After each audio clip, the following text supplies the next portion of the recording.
Alright.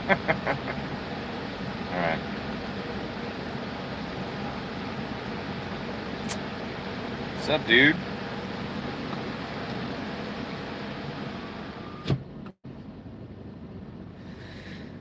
Oh boy.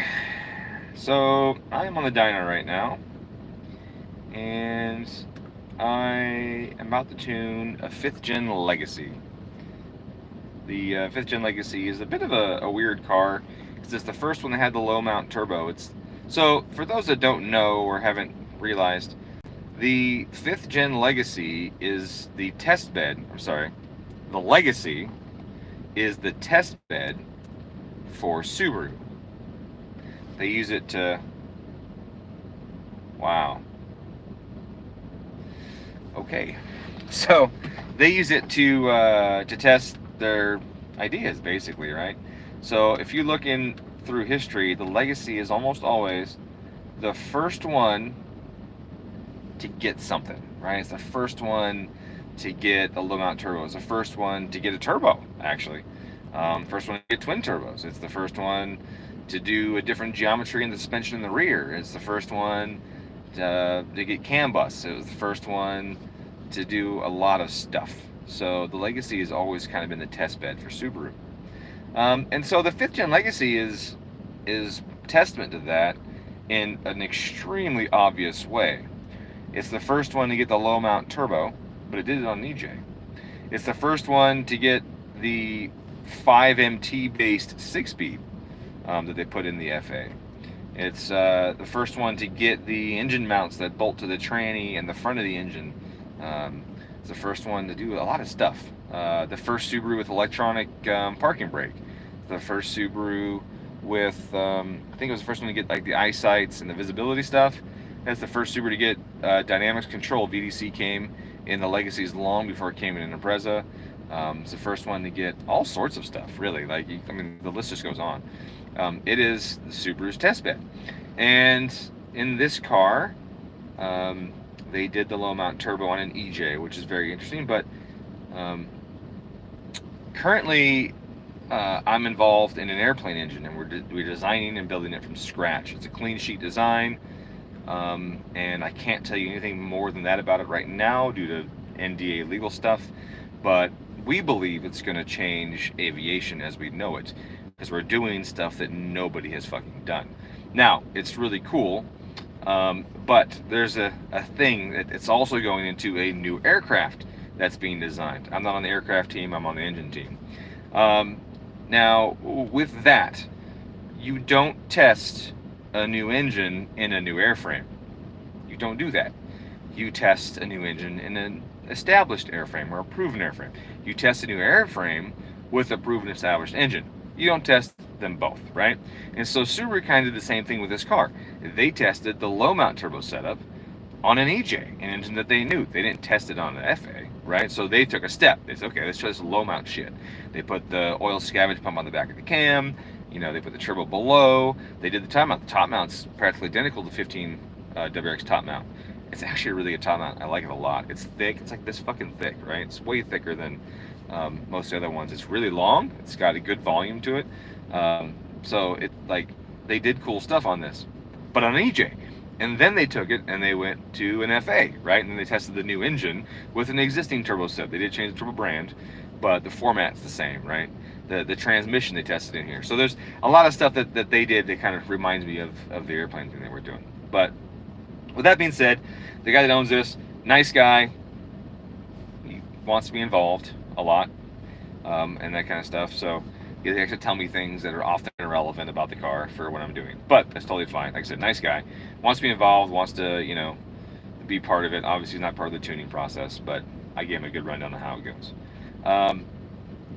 But this car has an Etune from somebody, and it's not impressive. Now, that being said, terrible. It's not impressive. Whoopsie. Now Martha's calling. I'll call on the other phone. Rip your ears, I know. Sorry about your ears, guys. I should have declined that. I hit decline. Uh-oh.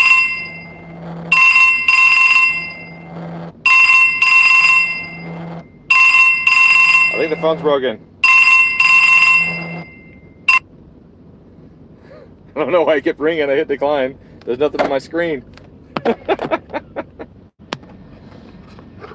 Hi, honey. Okay.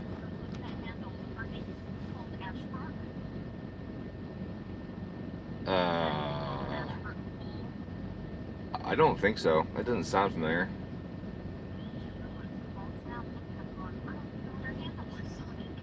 Well, did we get him at Lowe's or Home Depot? Oh, okay. Which one are you at? Coeur d'Alene? Yeah. Fuck, honey. I would have to look back in my pictures from last July. Okay, I think I took a picture of the part number. You sent me a message, send me a picture to this phone here that I'm talking to you on. Send a picture of it? Yeah, of the one. I'll let you know if that's the one. Okay. That doesn't sound familiar, but I will go back in time in my photos right now and see if I can find it. Let's see. We were going. When do we get the place? June 2020? Yep, here's all our construction photos. And when did we get our cabinets, though? We got those late, didn't we? Was it September we got our cabinets? Your work phone or your regular phone? My work phone, the one I'm talking to you on.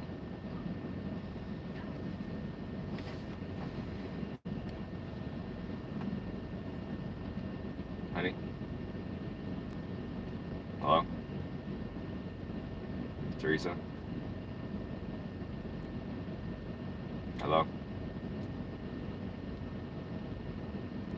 Woman!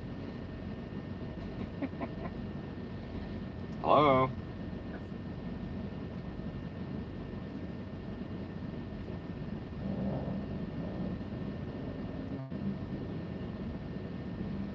Lenny, we're good.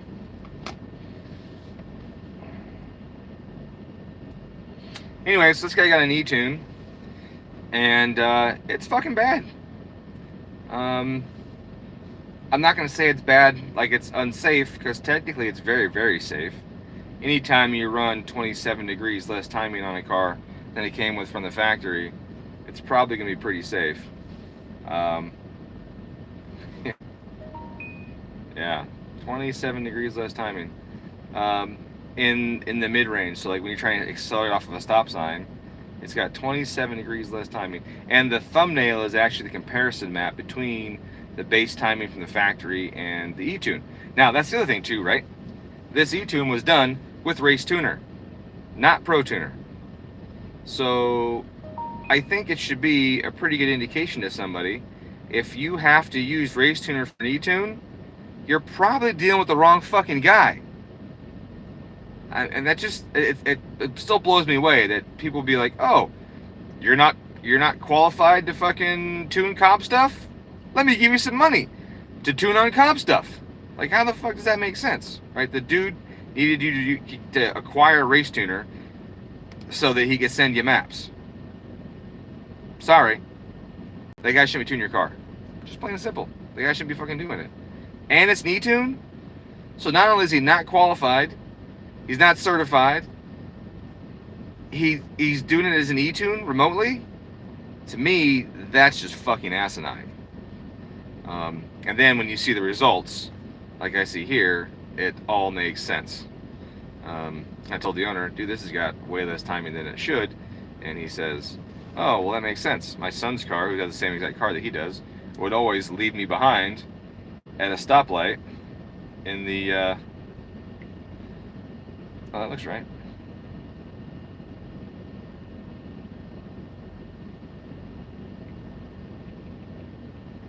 And then, there you go, sorry. I was trying to find the right handle for our cabinets. We were 3 short. Last time we went, they didn't have enough to finish. Anyways, so it irritates me when guys are tuned on Race Tuner by a guy, especially on an Etune, who clearly isn't qualified to do it. And I'm not going to call the guy out by name because I don't know how long ago this Etune was done, and maybe by now the guy knows what the hell he's doing. But It's not evident here in this one. Like, there's no modifications that you could do to a car to require it to have 27 less degrees of timing at atmospheric pressure and 4,000 RPM. I can't think of a single fucking thing, unless it was like a I don't know, 900 horsepower shot of nitrous, which is impossible, by the way. But yeah, there's no excuse for that. And indicate before anyone says it, I looked at the dynamic advanced maps as well. In the one spot, he added up to 2 degrees over factory. So best case, it's 25 degrees less timing than it came from the factory, which is a ridiculous number and fucking unacceptable in my opinion. So, yeah, 5th gen Legacy. Sorry, 5th gen Legacy. Basic bolt-ons, exhaust, catted exhaust, in factory intake still actually, and some other stuff.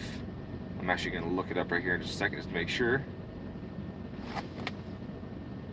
That's not it. But yeah, so let me show you one more time. You go to there and show you what's so silly about it. The cam timing. I don't want to use the word whack because whack's a little aggressive, but it's weird. I mean, first off, the guy pulled 6 degrees of timing across even the light low regions. Like, I don't know why you would have to pull 6 degrees of timing from cruise on a stock car. Like, there was no mods. Why the fuck would you pull 6 degrees of timing on a stock car? Makes no sense. And then to have 27 in some areas.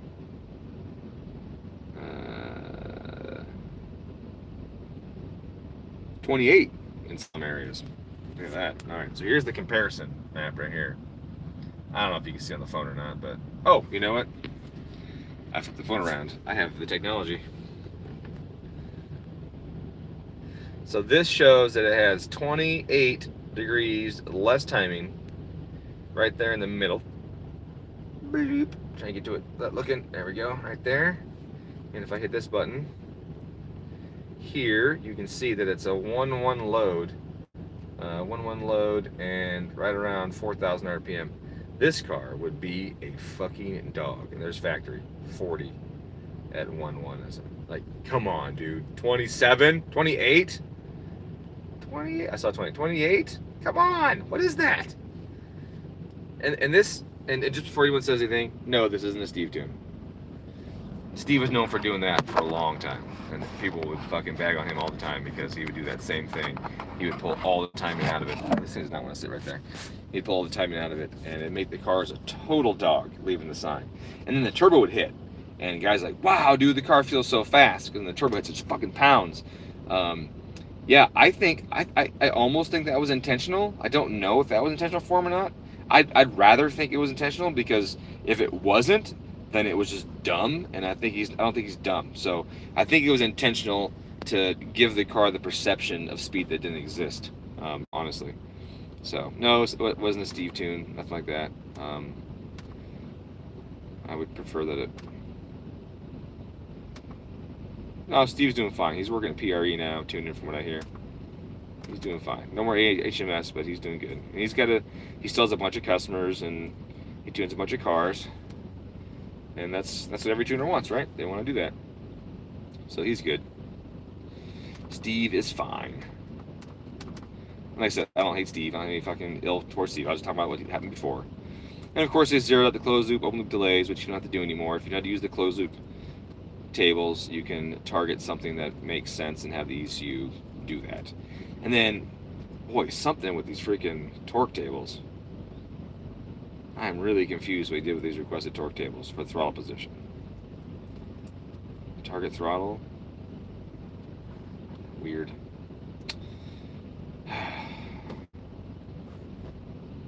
Alright, well, I'm not going to start with this guy's tune at all, actually. Now the update is successful, I had to update the firmware on it. I'm starting totally from scratch. It's not even going to be a fixed Etune, it's going to be override Etune. It's just too much stuff. You know, if If the car's close, it's one thing, but it's not. It's not close. And there's so many tables on these cars that it's kind of dangerous to start with somebody else's stuff, because you never know if they have something hidden in there. Now, in that regard, you do kind of know, because the Cobb luckily has this thing called the compare feature, where you can compare maps, and it gives you a list of things that are different. I'll show you that in just 1 second. Let me just type in this little spot, and then I will show you the compare feature on here. Suba. I gotta make a folder. I haven't done any 2012 legacies apparently. Come on now. There it goes. Fuck, I didn't even know that this model even went all the way to 12, to be honest with you. I thought it stopped at 11. But this one's a 12. So that's cool. Okay. So, now I showed you the compare map, right? So the way you would do that and do this is you would flip the camera around. Okay. You go over here to compare. You can have a tab for it. You can compare to an access port map. If you are authorized to view the map, that's the key. If you're authorized to open the map and see what's on it, you can compare it to it.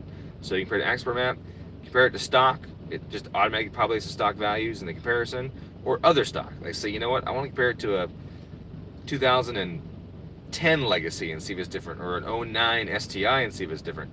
Maybe the person put STI cams in it and STI heads in it instead of the ones that it came with, and you wanted to change some of those values to be closer to the car that they came out of, then you can compare it to the stock from that other year, or manual versus automatic of the same year, or whatever. You can do that. So you just go compare the access port map. So we're gonna do that, and then I see I have my other tuners folder. That's where I put tunes that other people did or sent me or whatever. I have some friends that asked me to occasionally check out one of their tunes in case they're like, this might be funny, or send me something like, hey, I'm having an issue with the speed density on my own car, and they're like, well, here's some settings I found worked on mine, then they'll send me one unlocked. So having a good relationship with other tuners is important, and I believe I have good relationships with many tuners.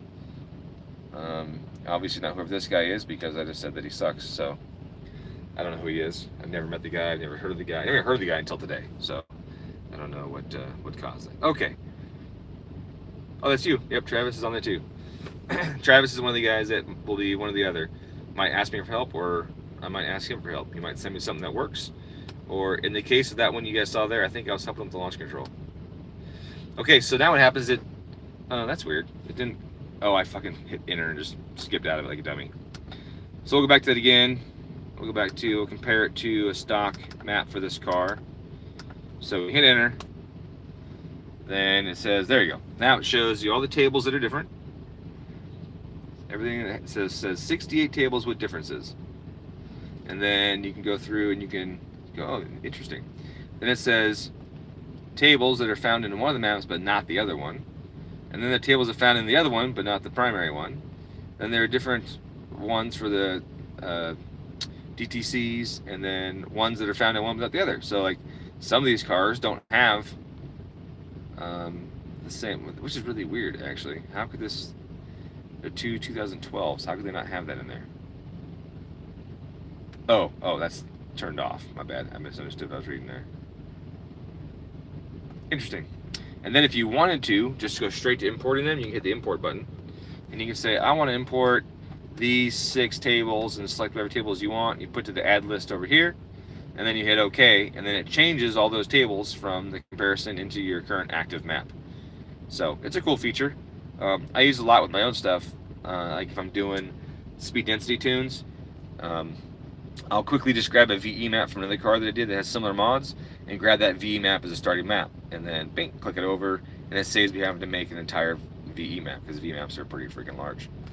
So it's a pretty cool feature. I dig it. All right, so what I'm going to do is I'm actually going to just, like I said, start over, and I need both hands for that. So I'm going to put this down over here again. And move this. So there we go. Stay. All right, good phone.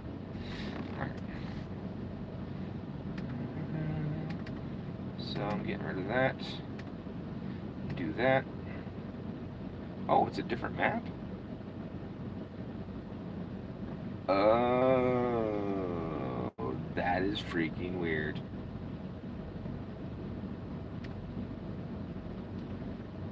So this access port had maps on it for a different car.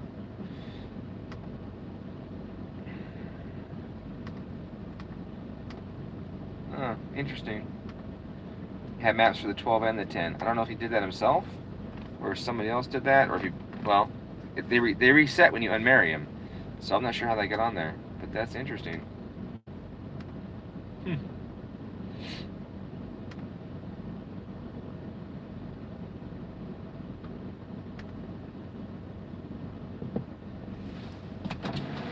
Yes. Still get a little knock. -4. Is it blown up? I don't know. Does it have any weird air fuel trims during that point in time? Seemed pretty normal. Like high 13s because I was on light throttle, light acceleration. I mean, like I said, I pulled like 7 or 8 degrees out of it for the test. It shouldn't be. It can't be real knock. If it's real knock, he's got issues or something. But it sure sounds like a drivetrain, mechanical, or noise or something. Are the vibrations reduced in it a lot? Yeah, significantly. Is it? But is there still some when that's happening or anything like that? No, just normal road stuff because of coilovers and whatnot. But Sure. Is the exhaust rattling on anything else that you noticed? You said the clutch was chattery a bit. Is it better now that the other clearance is fixed? Oh, yeah, okay. tons better. Okay.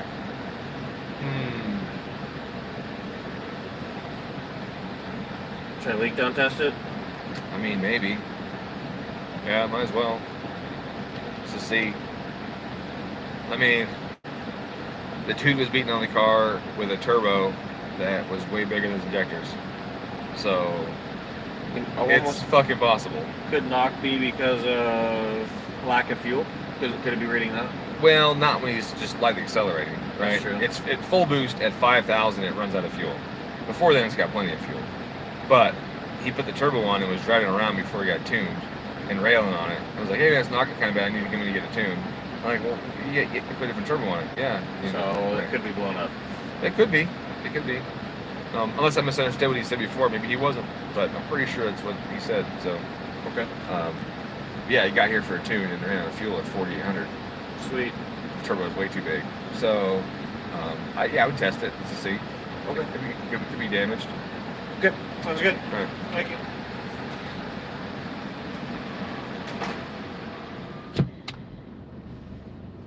This car's got a crazy vibration idle. It's kind of weird. Making the next turn look amazing.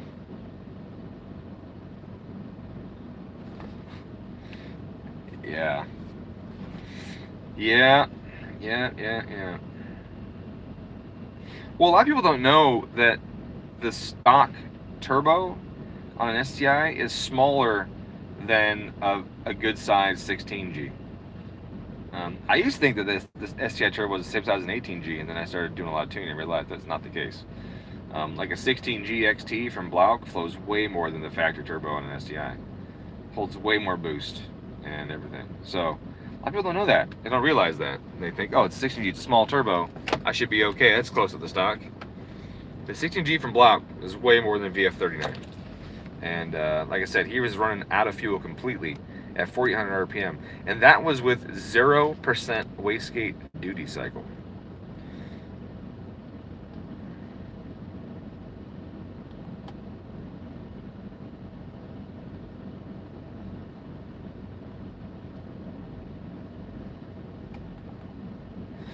So, what I'm doing right now is I'm restoring the factory maps that came on the access port. No, I guess I'm not. That's weird. I hit the thing to tell it to do that.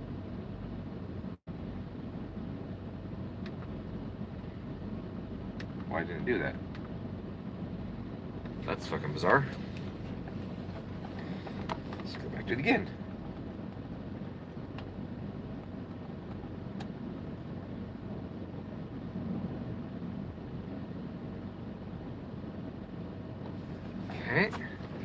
export's in a weird spot, so I gotta twist my head like that. Let's try it again.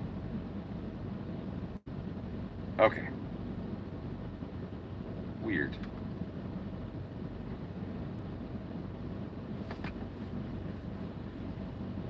Alright, now they're back.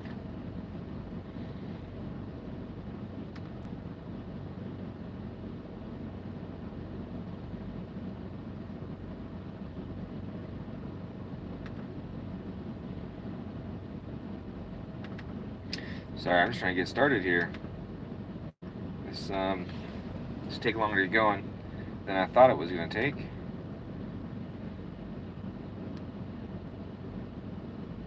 I know. Well, I think they just got they're like, oh no, it's like COVID. It's just a scare tactic. Or something. I don't know. I don't really need a tune. Well, a lot of people understand tune. I had one guy who thought all you did was just get in here and click some check boxes to tell the car what mods are done to it, and then everything else just is automatic. No, that's not the way it works. Hello. Hello. What's up, amigo? What you doing? I am live streaming a tune on this Legacy, and How's it going? I haven't even started. I mean, I've started in that. I'm trying to get it going. These Legacies have such weird ignition, cam timing tables that you really gotta like start over on them. Yeah, it's really weird cam timing on these things.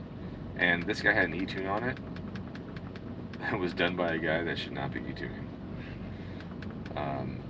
Like 28 degrees less timing, trying to leave a stop sign. Yeah. Like he had the torque delete. Apparently. Engine torque delete. Yeah, it was bad. So I can't find my Legacy folder. See, that's the other issue. Here it is. So yeah, the guy had the torque delete. I don't know why he had the torque delete, but he did. It's silly.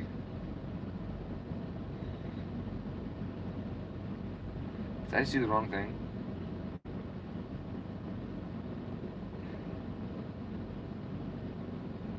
What? What the fuck is going on? Something's whack. Okay. There's that. Alright. And then I hit compare. Boy, my software is just fucking me today. That was weird. How's my motor? Good. Cranks in it. Yeah? Nice. Excited. Nick here is doing my engine for my vet. Here we go. Hey, look at that. That looks way more normal. Okay. Sweet. Nick has been blueprinting my engine. He was in the video yesterday when I discussed the errors with the machine shop and things like that. And Nick's car is really fast. He's got a Legacy as well, but it's a cooler Legacy. It's the 08 Spec B, which I'm a fan of. And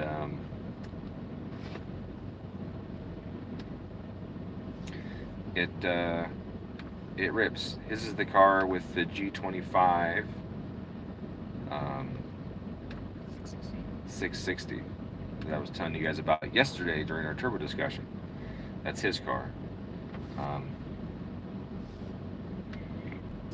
Fix that. Sorry, I'm doing multitasking is hard. I got a penis, so you know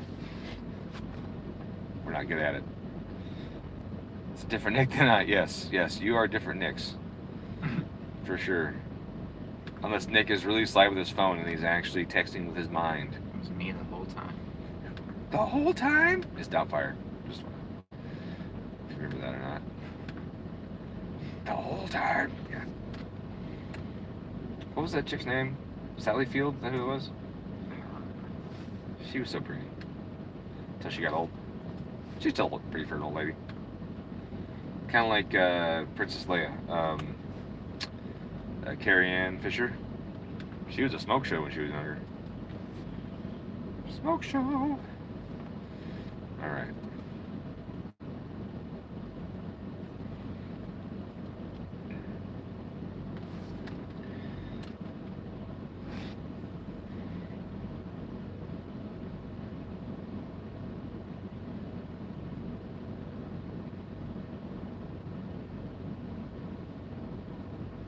Huh. That's quite a bit different. That's a nice looking map right there.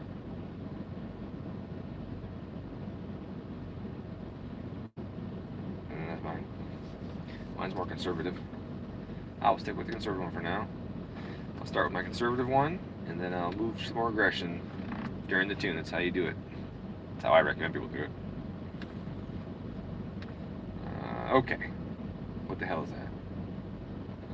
Alright. That works too. Okay, I think we're in good shape now.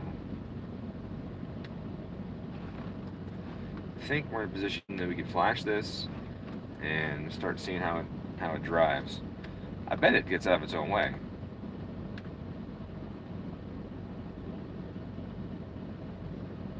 Oh, I'm gonna my throttle table's over. I like my throttle table better. This dude's throttle tables were fucking bizarre. Like, I don't know what he was doing. I don't know if he knew what he was doing. Like, the tables were bizarre as shit. Like, I don't even understand what was going on with them. And then the 28 degrees of timing less in cruise and acceleration. And, oh, no, it was 8 less in cruise and then 28 in less in casual acceleration. Like, it was just bizarre. And his cam timing was also really bizarre. It looked like he took the factory cam timing and just reversed it. Yeah. A thing down, flip it and reverse it. Yeah. And then you gotta talk backwards. However else.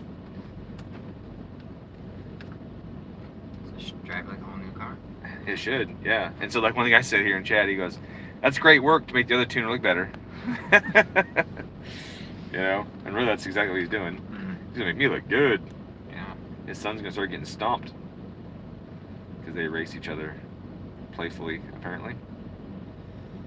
All right, I think I'm in good spot. Oh wait, out of control. Don't care. It's fine. It's fine. It's fine. Okay. This one. Yes, do that one. I'll save that. Oops, don't do that. This one is going to be 92 octane. Stock intake. Catted J-pipe. I think I said downpipe before. J-pipe. With a catback exhaust. No, I'm just going to catted turboback exhaust. That sounds better. Catted turboback exhaust. There we go. What else does this fucking car have? So remember, like 2 minutes ago when I told everyone I'm live, just so you know. I just made $70 off that Dogecoin when I just told you guys we should buy like 10 minutes ago.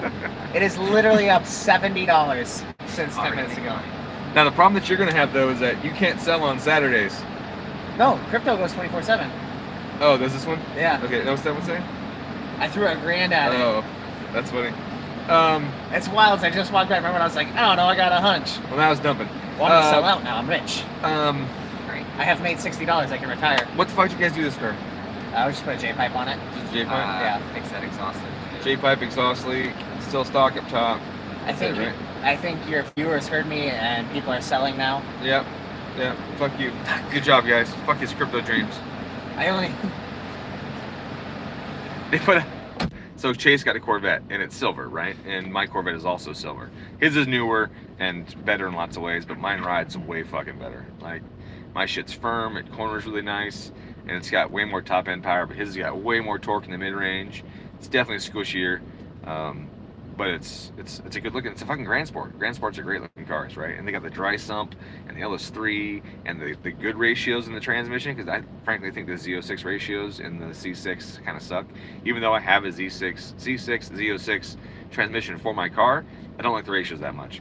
The Z51 ratios I think are better, and this one has those ratios. So like, it's it's a good car, but it's not my car, but it is silver. And so people are like, oh look, I saw Dominic go by. I'm like, and then someone's like, hey, Chase, did you buy Dominic's car? Like, mine's a C5. It's clearly fucking different. But those are non-Corvette guys, so you know they wouldn't know. But anyways, Chase has been doing a bunch of jokes about Corvette owners and wearing jean shorts and New Balance and a fanny pack and with a cell phone holder and that kind of stuff. And so what the guys did is they bought them Corvette only parking signs to put in front of the shop, which I thought was pretty funny. Did you see it? I didn't. Corvette parking only right there. Oh yeah. So I pulled up. I thought Chase did it because that'd be totally something he would do. You know what I mean? Like he would definitely do something like that. But those guys did it, and I found it quite funny. I found it pretty funny. It's good. Yeah, it's a good time. Let's see, date modified. All right, so now I gotta do another LGT one. New folder. Yeah, sometimes the setup for the tune is longer than the actual tune. I gotta make a folder if I don't already have one. I gotta import a bunch of stuff if I don't already have it set up. And like I said, since I've done 12 legacies, I gotta do all that stuff. All right, so I'm gonna flash this car. I'm not even gonna do a base pull on this thing with this guy's tune because I don't want to do it. I'm scared. Although I kind of want to. I'm scared, but I want to. I should at least calibrate the dyno. Let's do dyno cal first. Dyno cal, first step. I gotta take it to 60 miles an hour and set the tech. Where the fuck is the laptop or the keyboard? There it is. Oh, there's the keyboard. So I gotta go to 60 miles an hour. Tell the dyno that that's 60 miles an hour, and then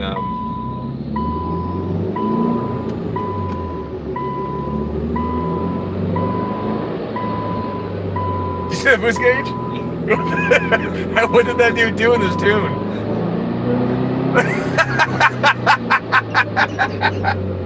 I have to show this. Sorry, phone. I gotta turn on the heated seats. Check out this fucking boost gauge. Oh, this is great. Alright, this is a little acceleration on the dyno. Let me get this. There we go. Oh, move it. There we go. Oh, we didn't do this that time in wrong gear, I think. It was so fucking hilarious in first gear, though. Holy shit.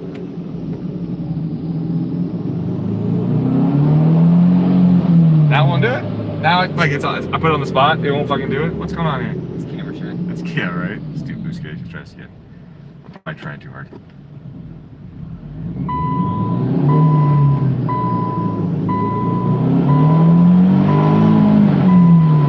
It's kind of doing it now. That was weird. Anyways, it was way around a whole bunch. The first 3 times we did it, it would pop up and down a bunch. Come on now, computer, stop it. I'm just having fucking computer issues at the wazoo today. Was it lower RPM, more load? Is that why? I don't know. Alright, 60 miles an hour. We're at 60, RPM is like 30. That's one thing I hate on this car. I hate the gauges, not gonna lie. I hate the looks like it's supposed to be like Indiglo stuff, 3200. Looks like it's supposed to be like some sort of Indiglo bullshit, and it just looks juvenile. I don't like these gauge clusters. That's one thing I think Subaru totally fucked up on this. I mean, everything's fat, like the lines are fat. It's got that weird false glow in the center. Like, I just don't like them. Don't like them. They screwed it up in this year. Yours is the last year of good gauges. I like mine. Yeah. Okay, so there's that. All right, let's do a pull. I gotta put my phone down for a second just to change the settings on the computer screen. Graph, that's somebody else's car. All right, hopefully this is safe. Oh, I saw the timing, it's safe. So just don't make any power.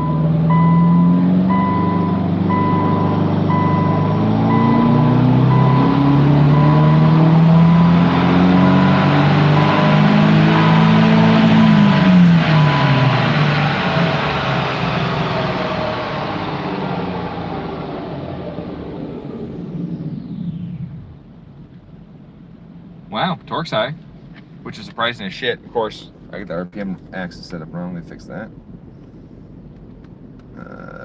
2000. Well, the guy said at full boost it was fine, so I guess it's still fine at full boost. But these things have tiny turbos on them, so they spoke really fast. So you can see torque and the horsepower, but only 230. It's not too bad, not too good in this thing. But now we're gonna fucking make it. I don't know. Maybe I was hit the brakes or something. My foot was on the brake pedal, so I'm not sure what that was, but. I almost felt it. Oh. All right. Yeah, I felt my feet. Yeah. Eject. Eject AP. Firmware data is done. Flash. Yes. Oh, I still gotta fucking call Nick. I'm right here. Wrong Nick. A third Nick. I call it a third Nick. Oh, I'm on that phone. I'll use this one. Did you decide what you want to do with your pistons? No, that's why I gotta contact Nick. I don't know. Let me see, Nick. Nick.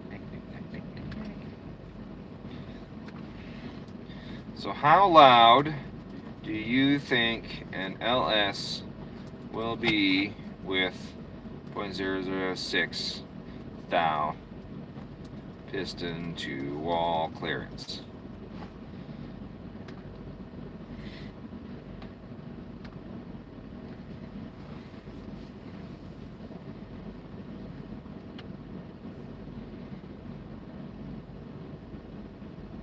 It's carbon fiber trim pieces. They're not standard, right? They didn't come in this year, right? That's a 12. That does look factory. I mean, it looks factory. Yeah. I don't remember them ever being like that. I don't know. Maybe. It looks. I mean, if it's not OEM, whoever did a really good fucking job. Yeah. I think it's OEM. It looks too good to not be. Yeah. It doesn't look aftermarket. I mean, it could be, but I don't think so. I think the fitment's too good for that.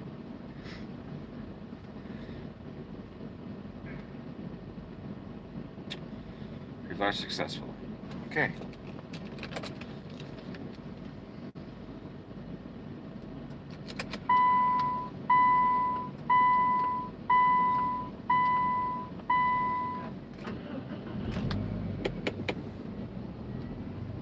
This thing vibrates when it idles low.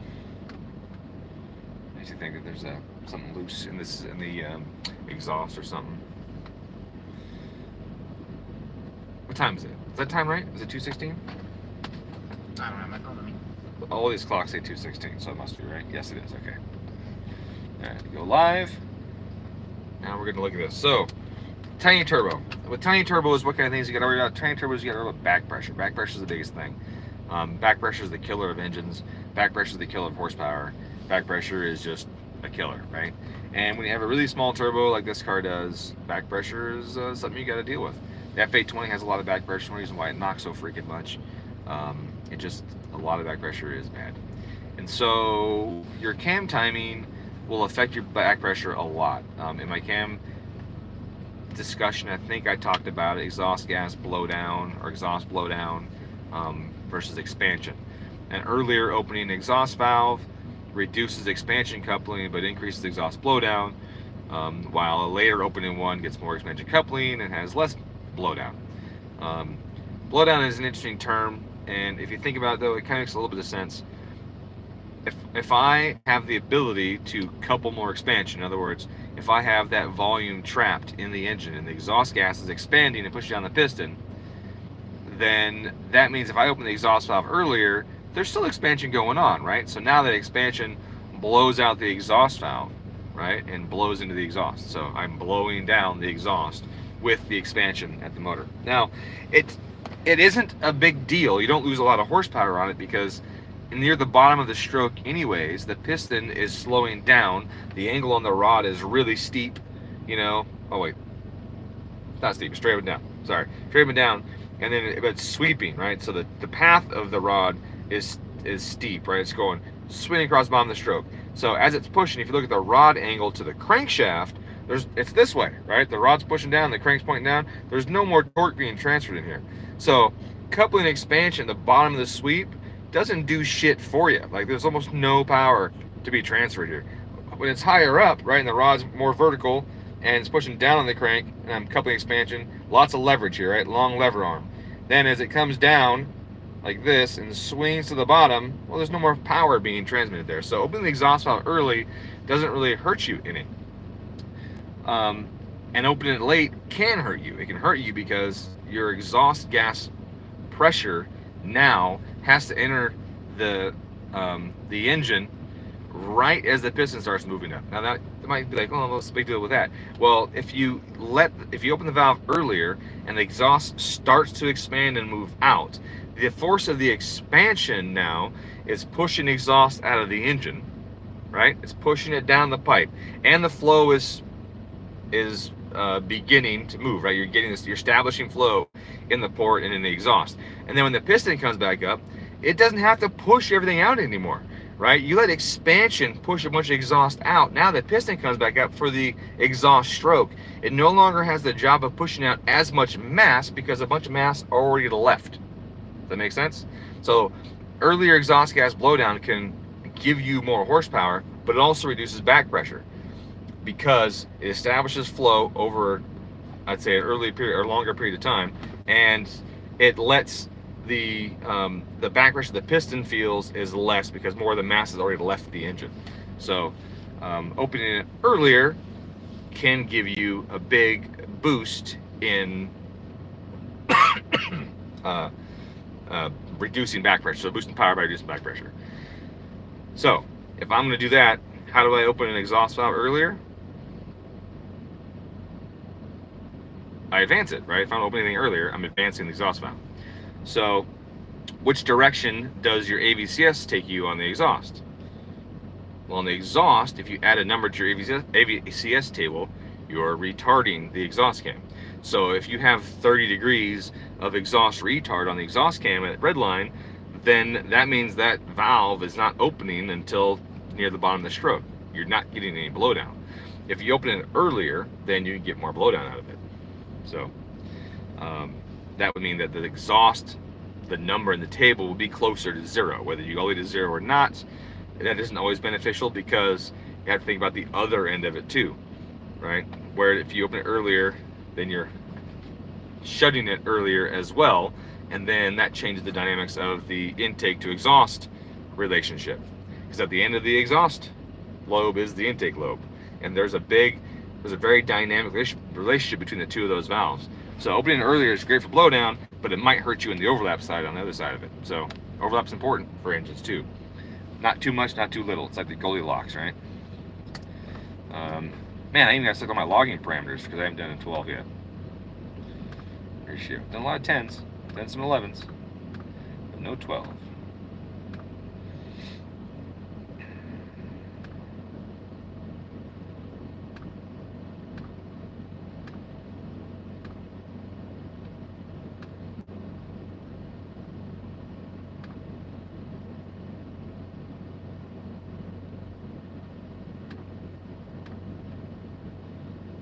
Does that exhaust blowdown thing make sense?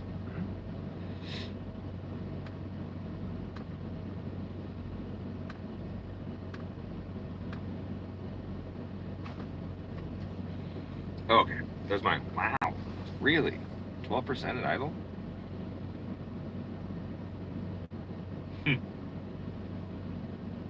Why would I have 12% learning to fuel at idle?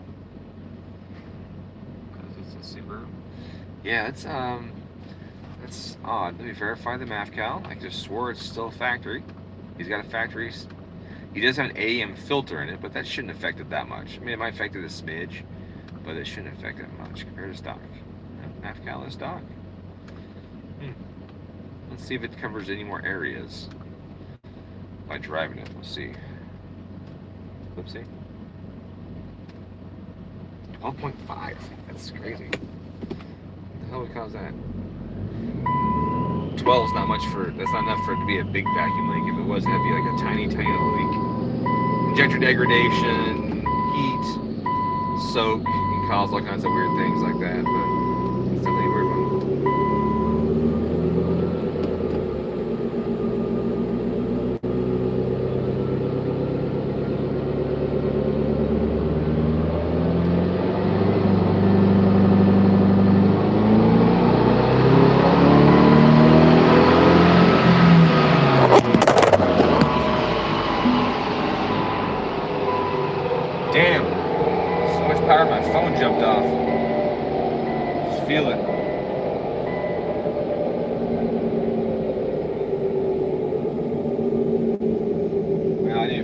pole, and I already got 10 more horsepower, so. Hold on, look at the wrong parameters. I want to see air fuel.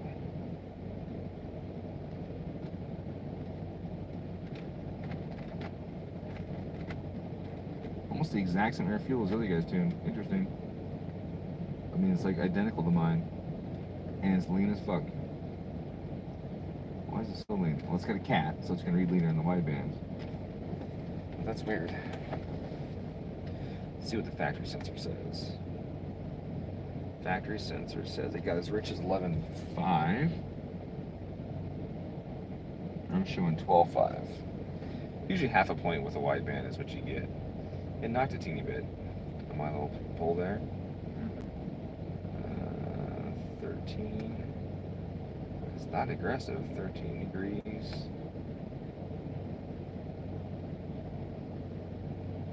15. Alright, pull some timing out of it. Pull some timings. And definitely add some fuel. Alright. Yeah, see, my map is set really rich. I gotta set almost 10 to 1. What load was he hitting? We were hitting.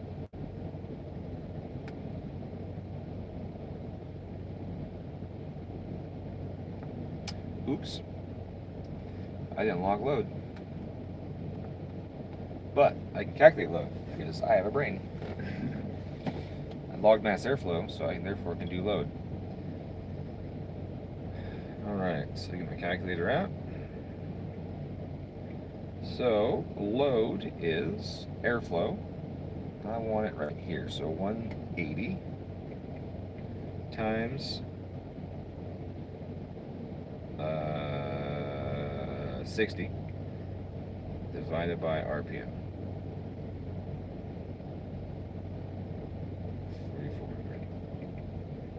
2.45. So my load was 2.45. So I'll go back to my map. Check that.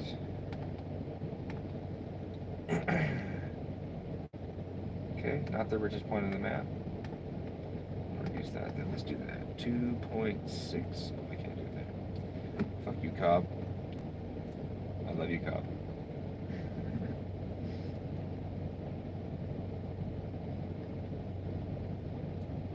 Alright. I'm going to add a smidge of fuel up here.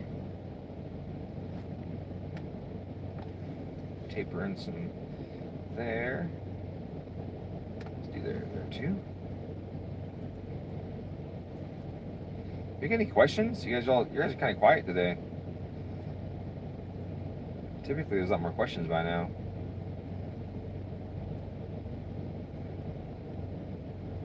Add some fuel in this region too. Taper that in.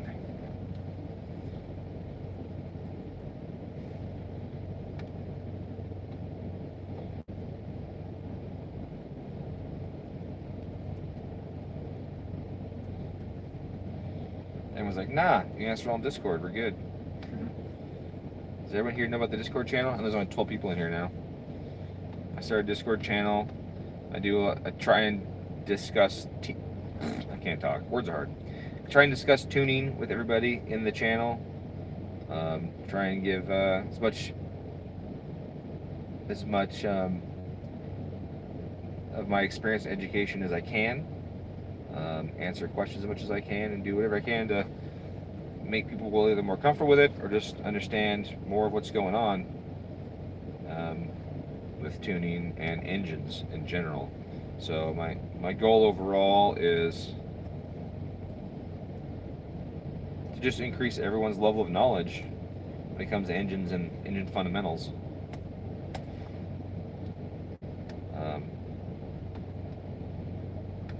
I have a subscription and a non-subscription section of the Discord channel. The subscription section right now is super cheap. It's only $5 a month because my lessons are still very fresh. I haven't done a lot of lessons yet in the section, so I'm not charging much. But as that resource grows, so will the price. Hey, thank you, Dakota. I appreciate I appreciate your appreciation. Nice, looks creepy in the back. Oh, Nick looks creepy in the back seat. Yeah. He's like, look at him. Went for a Euro style cluster and gave up halfway through. Yeah, right. I asked you about running a Dom final stock by a couple weeks ago. You did mention around 85. Does your answer change if that's too much for a stock engine? Jason loves e-tuning. I'm sorry you love e-tuning. I fucking hate e-tuning. No.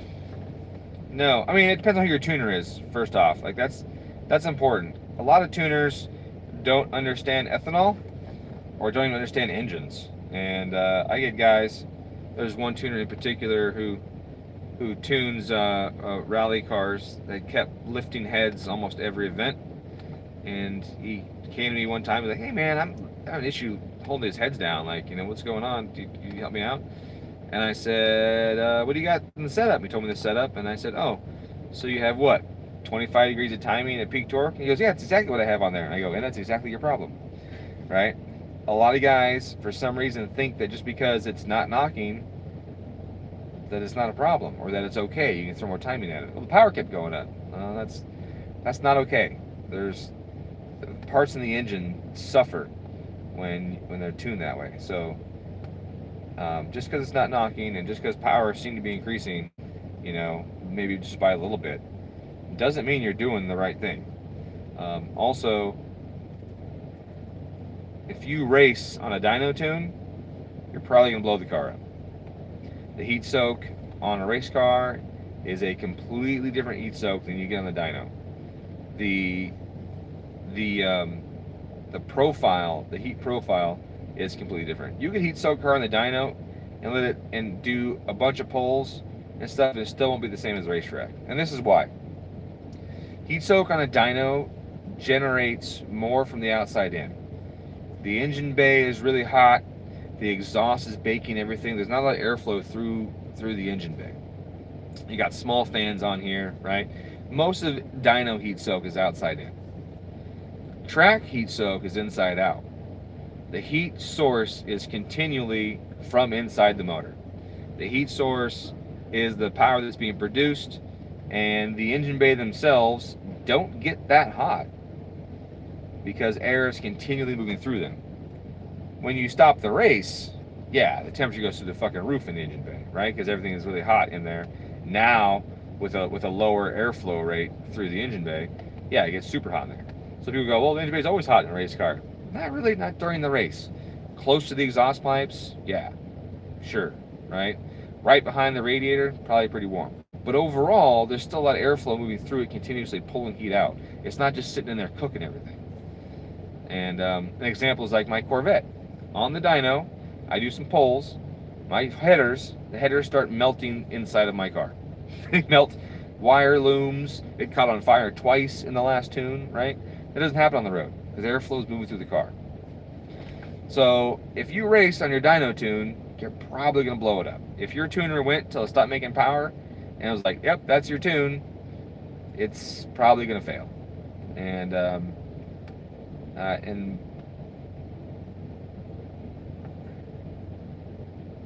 I'm in a crawl space, just vibing, just hanging out. Would you recommend an upgraded intercooler of some kind on that setup?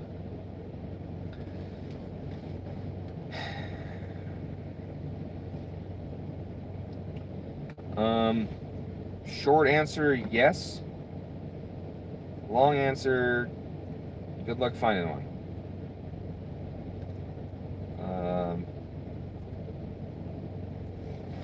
The factory top mount intercooler is really good, but it can only do so much. And that's the issue with the top mount location, is that you're limited by space and airflow and all of that. There's only so much you can do. It doesn't matter how big of a rock you stick in there, you're gonna heat that rock up, and you're still limited by the airflow coming in the scoop to cool it down. So a top mount, an upgraded top mount, is a difficult thing because like I said, you only have so much air coming in, and you make that intercooler thicker, it reduces the airflow through the intercooler. So you actually reduce how much you can get in there. So for daily, the stock intercooler is freaking amazing. But for autocross, which are short 30-second runs at a lower speed but high power, you want the biggest, heaviest, most massive brick you can put in there, and start with it cold, and then run through and go through the run, because otherwise you're not gonna have airflow over it anyways. Sorry, doing tuning, multitasking. We already discussed how hard that is for men. Now let's gotta figure out why the fuel is so lean. I mean, I'm telling it to be in the 10s just to get 12s. Looking at other tunes, it seems that's a common trend on these. I'm just still trying to figure out which map has it pulling so much fuel out. I don't see it anywhere.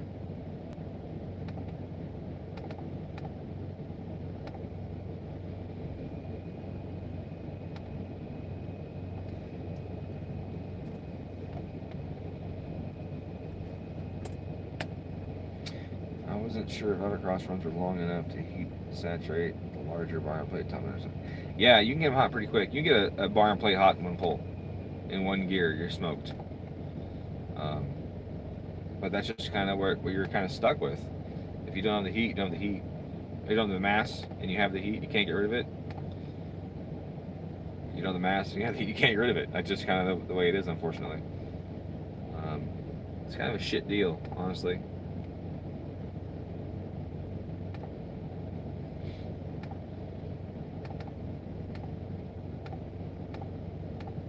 I'm gonna make this fuel pump come in sooner. I'm not certain that this is set up right.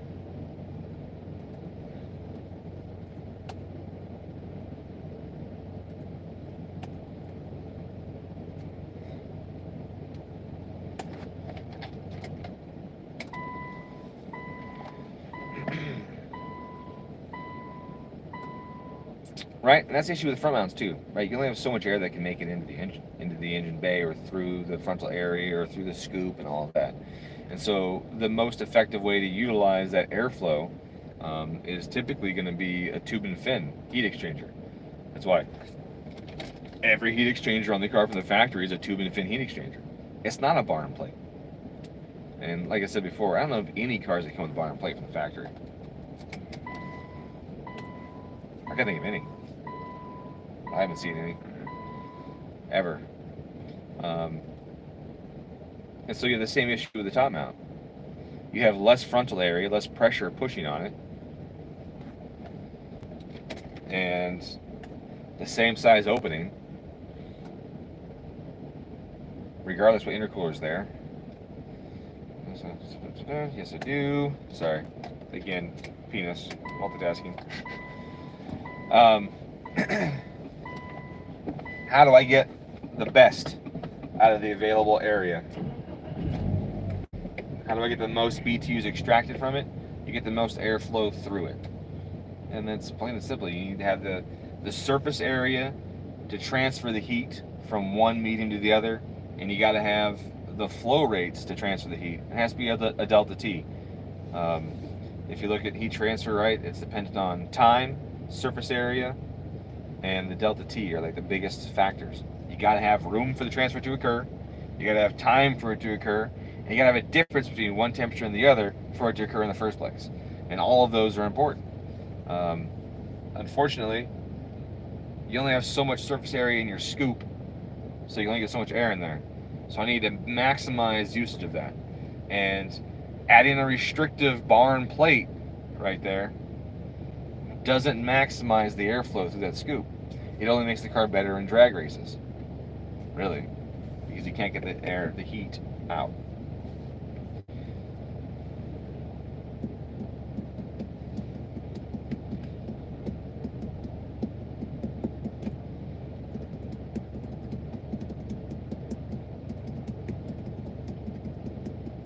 Peanut butter jelly time, peanut butter jelly time, peanut butter jelly in a baseball bat. All right.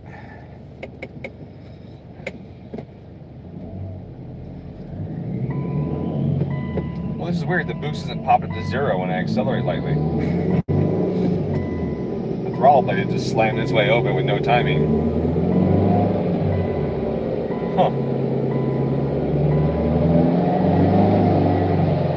Yeah. She's rerun. I got a ticket to ride. It's not doing that weird oscillation anymore. No, it's not doing the boost. It was so crazy because it was so fast. Yeah. Like it didn't. It had to have been the throttle plate, right? Because there's no way the turbo and the boost control system could affect the boost pressure that fast. It had to be the throttle plate doing this because he had the weird throttle maps on it for boost to do that. Like that was just bizarre. All right. This should be a lot richer, hopefully.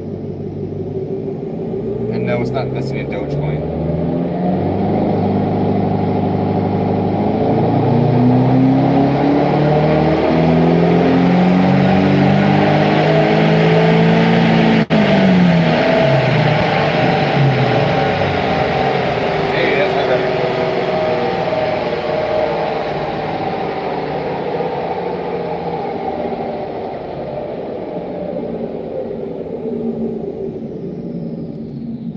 It's richer, it's safer, and it made more power? What? What? Almost as if you know what you're doing. Nope. Oh. Mm-mm. No, all I did was just hold shift to hit plus a bunch of times. Mhm. All the pluses.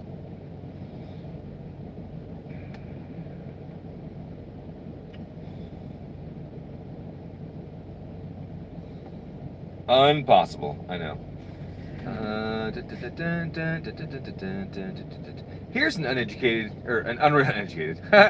Here's an unrelated question. It seems like most rotated setups run those short turbo inlets without any sort of ducting, like the Cobb SF intake box. Is this just because the temp of the air going into the turbo doesn't matter because the front mechanical will cool it anyways? No. So, does it matter? It absolutely fucking matters. Temperature of the air going into the turbo absolutely matters. When that blade comes by and it takes that scoop of air, do you want it to have, you know, like 10 million or 8 million oxygen molecules in it? I'd go for the 10, right? And cooler, denser air is going to have that. So you want the coolest, dense air going in the turbo as possible. So why the short inlets? It's really hard to fit a 4-inch inlet pipe into a fender. Yeah. Right? And most of those cars have rotated turbos and everything, so how do you build an airbox around a bunch of pipes that are fucking going everywhere? It can be done. I started to do it on my RS, actually. I made an airbox, well, I made part of an airbox, I never finished it because I moved and shit while I was in the middle of it. But I was making a composite airbox that went under the hood scoop, the hood vent on the RS, to allow air to come in the hood vent and fill my airbox and feed my turbo. But it absolutely matters, certainly. That's why the wastegate duty cycle intake air temp compensation tables pull a lot of wastegate duty cycle out when the air temp is low. Because when it's cold outside, the air is dense. It takes less turns of that turbo to get the mass you need into the engine for the amount of target load you want. So it absolutely matters, 100%.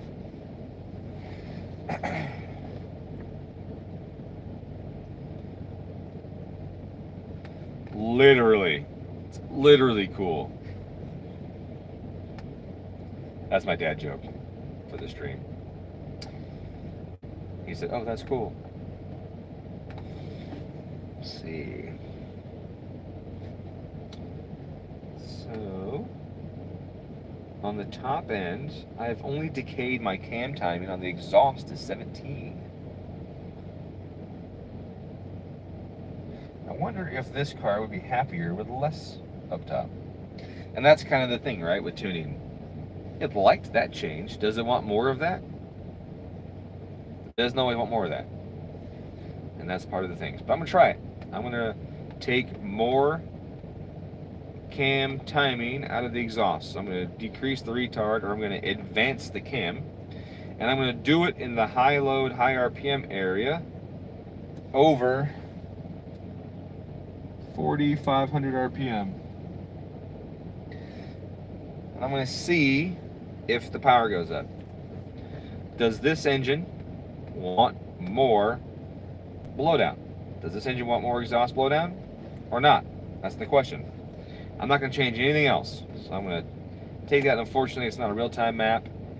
Yes, I do. They fucking, but they grow in like, I cut them like 5 days ago. My shit grows so fast. Vitamins and shit do that.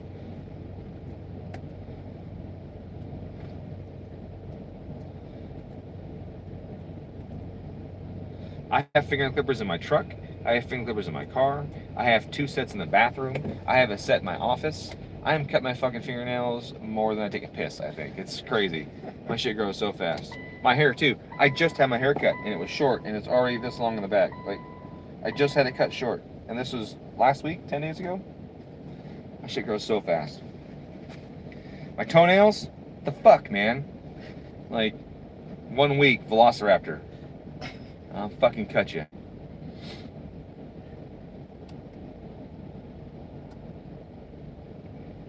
Yeah, I cut it off, dude. It's almost back. Oh, it's here. 10 days ago. It's already, it might not be a whole 10 days ago. These, I grew a mullet. Oh, you did? I did, yeah. They just said the mullet's back. Yeah, I grew a mullet. My hair was longer than anybody else in the shops. It was like down sad here. that I missed that. Yeah, it was down. It was like this. It was fucking long. I didn't shave the sides though. It was just short on the sides. The problem is that my hair starts back here, like halfway anyways.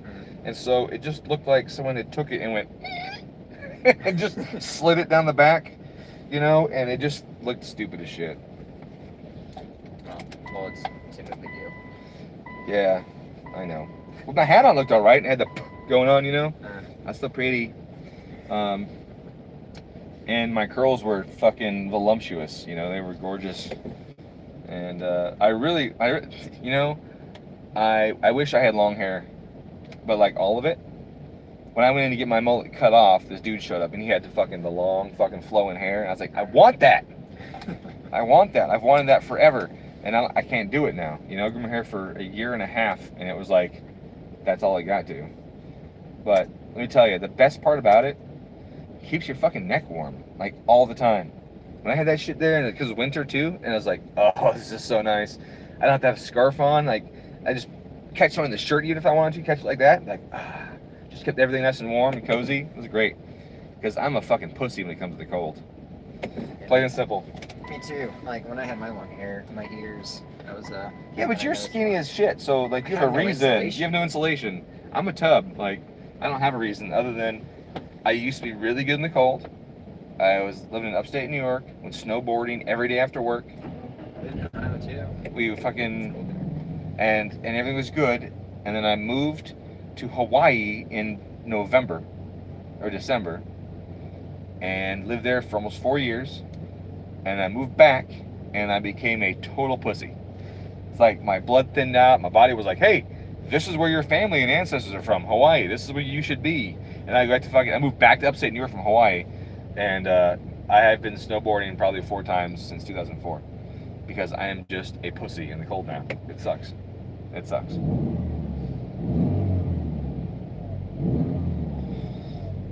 But the hair was nice. The hair was nice. That's the wrong button. Let's do this correctly, Dominic. All right. So I guess I should show you the graph today. I'm a terrible host. So the blue line, that's my face still. I wish it would change. Hey, there it goes. So that's my palm. Look how pretty it is. Can I zoom in this? Oh, I can. So the blue line on the right there, see how it's higher everywhere, but it's also lower everywhere. So the air fuel is richer. And then there's a partial pull in there you can see too, but it made more powers with a little more fuel. It was happier with more fuel. And that happens. It does happen sometimes. So now, we're doing the pull. Made only the exhaust cam change, and I did it at 4,800 RPM. So I'll start driving, I'll verify that my ABCS is through warm-up mode, make sure that's completed, make sure all the cams are functioning as they appear to be, following targets and everything. which gives me the best spool. Had it running long enough that I shouldn't be in any post-start enrichment. But if you wonder if you're still in post-start enrichment before you do a poll, you look at your commanded fuel. If your commanded fuel is still in the 12s or 13s while you're either cruising or at idle, you're still in post-start enrichment. The commanded fuel is up in the 15s like this right now, you are no longer in post-start enrichment.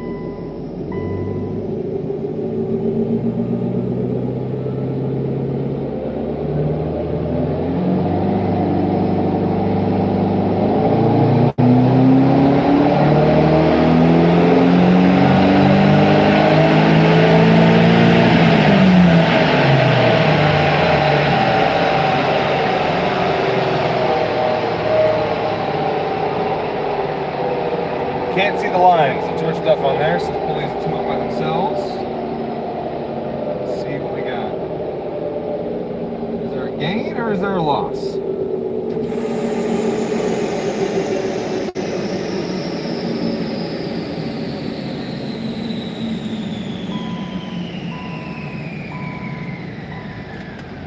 Boy, it's close. There's a loss. There's a loss. So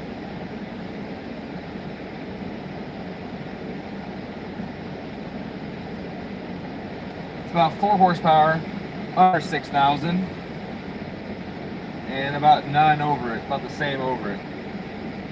So from 45 to 6, it lost a little bit of power, about 4 horsepower. That ain't bad. That ain't much. To verify that my exhaust cams tracked like I programmed them to. They sure did. Instead of being 17 degrees, they went down to 10. So it would not appear that more blowdown was desired.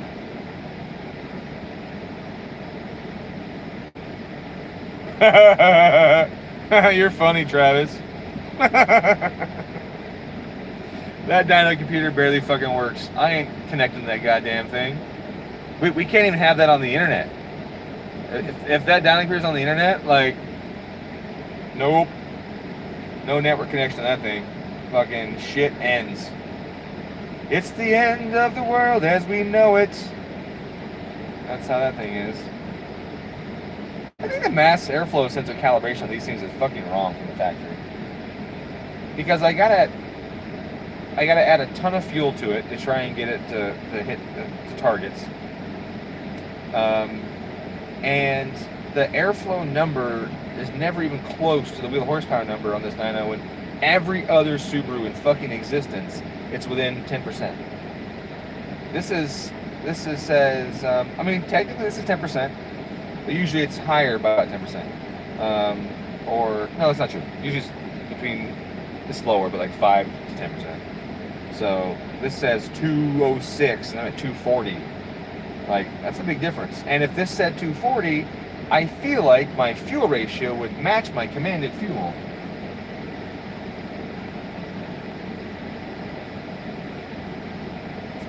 Yeah.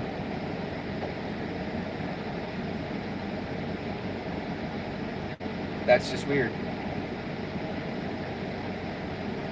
That is weird.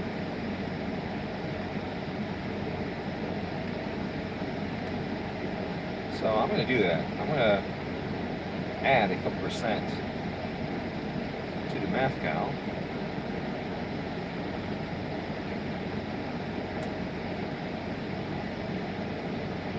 I bet that sucker tracks along my commanded AFR like nobody's business. It's my business, my business. Say the fuck about my business. It's mine, oh mine. Let's see. Tailgate if any slide like that. Yes, that is also true. I mentioned that earlier because it's a catted exhaust. But the AFR of the front O2 sensor is still leaner than my target. And the front O2 is post turbo. But you're absolutely correct. The cat is definitely going to affect the reading. But the last one that I did had the same issue too.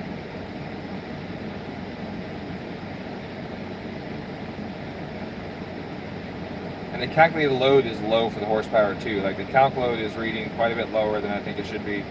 I mean, it's only a 2.4, 2.5-ish. And that's still pretty low for what this thing is doing.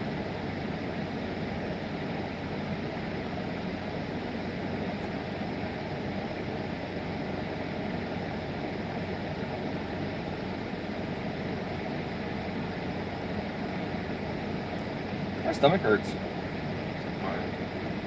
Probably because I haven't eaten anything but a bowl of cereal today, and that was it. So you're saying there's a chase put on this thing? Yes. That is my sandwich that Chase put on the desk there. Motherfuck. I think that was here.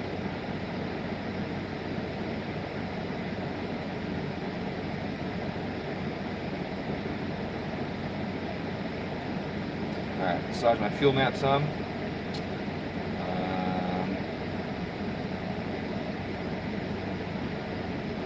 Wow, my air fuel learning at idle right now is 0.7. Well, I adjusted it earlier the last time, so apparently I got it pretty close. Well, now the correction's plus 0.7 and the learning is minus 0.7, so it's technically a 0 net. So that's way closer than 12.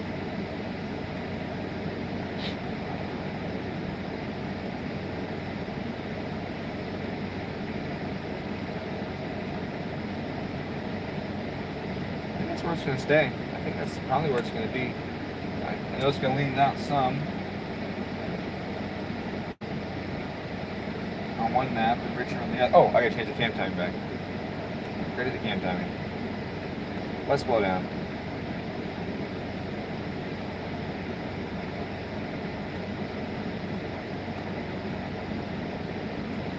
I knew it wasn't going to help. I've already done this experiment before, but I just wanted to demo it for las personas.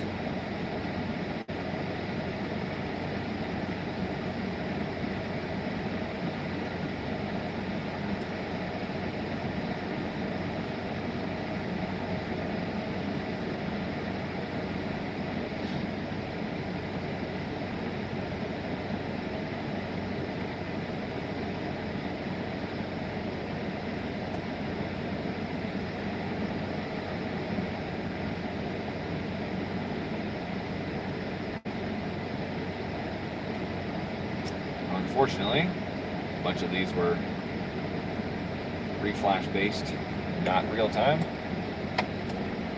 So there's that. Questions while this thing reflashes?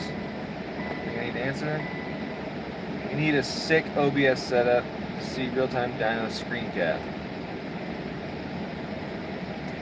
Yeah, I can do that. I have OBS on the laptop. I would need to either Bluetooth in or network in a camera to the laptop. And then I could use the laptop camera to look at my ugly mug. And then I could also use OBS to catch the screen. Like I did during my the LS build, when I was doing the build there, and I did tuning and stuff, I captured the screen, the whole tech screen as I was building the map for the LS. You could definitely do that.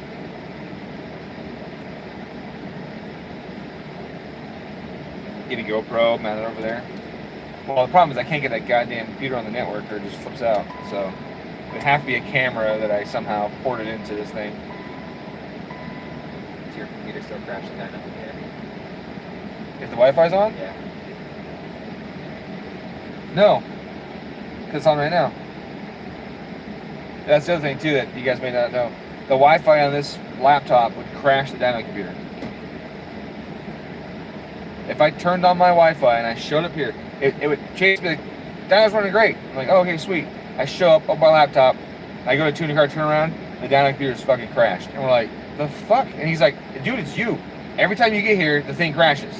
I'm like, there's no fucking way. Like, I don't have that sort of magnetic field around my body, right? Like, it just, no, it's not true. And then I would leave and he's like, dyno's working again. And I would come back and it would fucking crash. I'm like, what the fuck is going on?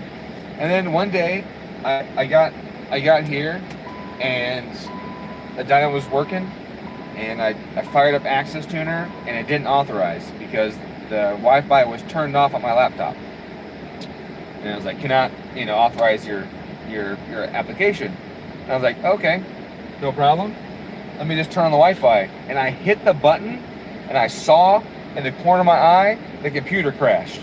And I was like, no fucking way. Like, there's no way the Wi-Fi on my laptop causes that computer that has no fucking Wi-Fi even turned on to crash. So I turned it off, and the fucking thing unfroze. Like, no, fuck you. That's just a coincidence. There's no fucking way that's what it is. That's dumb. You're stupid. You know, get going, turn the fucking Wi-Fi on again, boom, crash behind me. The fuck. Somehow the Wi-Fi on this laptop that Lenovo built is so fucking powerful that it messes the onboard dyno computer and sends that fucking shit through the serial connection or something and crashes out that Toshiba hunk of shit over there. Like, it's fucking hilarious. So I often show up here, turn off the Wi-Fi on my laptop, and don't authorize my COB access to the program. But it's actually on right now. Now, that being said, we changed the Wi-Fi setup here. Ah, that's right. Because the old router was in the office, which is 2 walls over, but the same height as that laptop. Now where the routers are in the air, we have the higher fucking mesh network. So I wonder if it was just the through the thing or something. I don't know. It's fucking bizarre. But yeah, that thing would crash every time my Wi-Fi. I mean, we fought with that for what, 4 years before I figured it out? Yeah. 4 years, like, just losing my fucking mind. Trying different serial to USB connectors, thinking that some power cycling the dyno 100 times. Why won't it fucking work? And then I leave and Jason's like, dyno works. What are you talking about? The dyno works. Yeah, I show up, it doesn't work. I thought he was lying to me. I was like, you motherfucker, you're just trying to manipulate me to do what you want and tune this car. Like, you're fucking with me. You're just a master manipulator, gathering data and just figuring out how you're gonna make me do your bidding. Like, I think I hear an exhaust leak.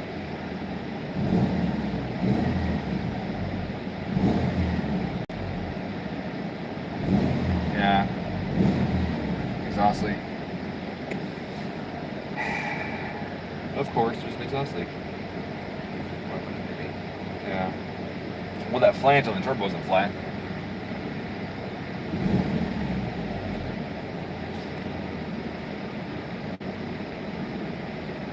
We'll do one more pull, make sure my AFRs are close, and then we'll have it lane fix the exhaust leak.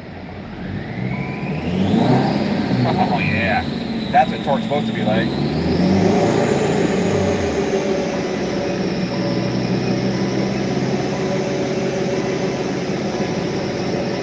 I'm not even sharp this whole time. I'm a fucking moron. It's not working.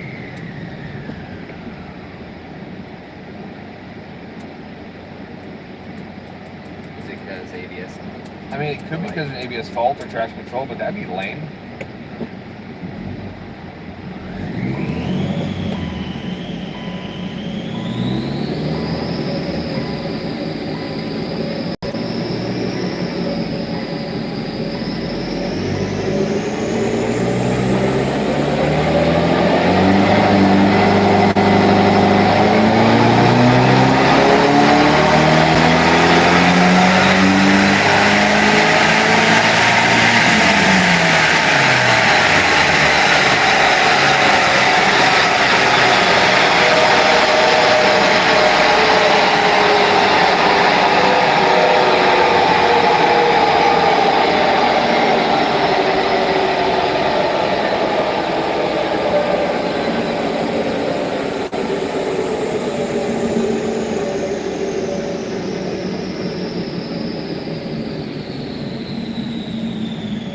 Put a lot of timing out. So it lost another horsepower or two.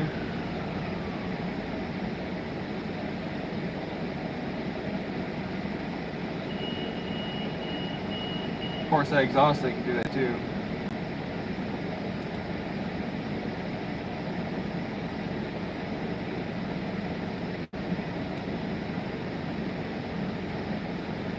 Turbo's so small. Just hit the plus button on the boost so you compensate for that. Oh. Wait, I add boost to compensate for a small turbo? Or that too.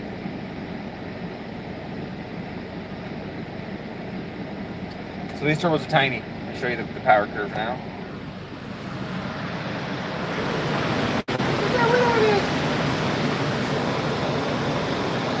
Right? It's like all torque. And then the horsepower is flat.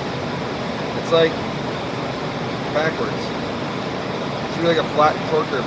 A torque curve should look like that horsepower curve, and the horsepower curve should be inverse of that 616 right there. On a good motor. I see what I said.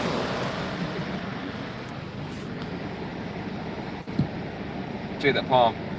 What's my lifeline tell you? Look how long that is. Goes all the way to my armpit.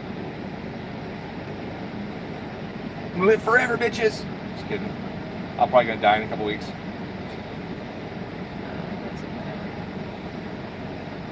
And dealing with all shit. Anyway.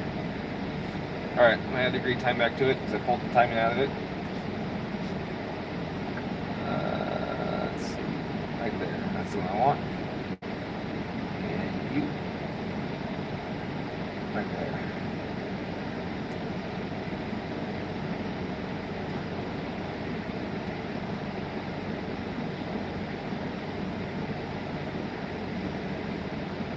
So my friend from JE a while back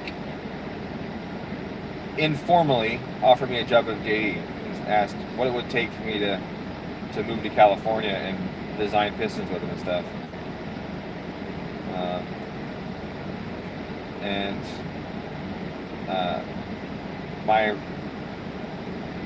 My number was too high for JE, you know. And I talked to him today about working with JE again. Yeah, well, exactly. That's why my number was too high. I said 6 figures. He goes, okay, that's cool. What are we talking about, 6 figures? And I was like, deep. I think it's going to have to start with a 3. And he was like, oh. Oh, yeah, we can't do that. But, you know, they were going to entertain 6 figures. Just probably start with a 1. But I said 3, and he was like, damn. I mean, you gotta make it worth it. California, right? The USDM 5th gens do not have working SI mode. Only the OUS, outside US models had that working. So are you saying the button just sits here?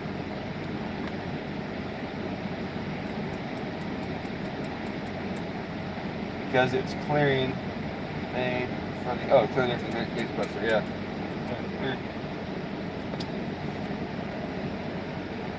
Yeah, I should have known that because my torque request maps don't have anything about SI modes. There's no sport, sharp, and I mode on here.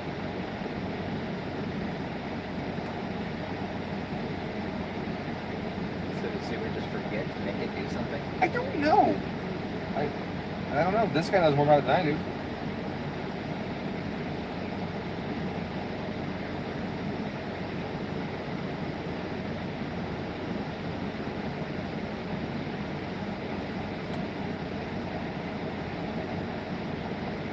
Page up so you can't hear the boost leak. Page up. Nothing happens in Access Tuner page up. I just tested it for you. Nothing happens. I think that's it. That's all she's gonna do. We're gonna do another poll and see if everything's finalized.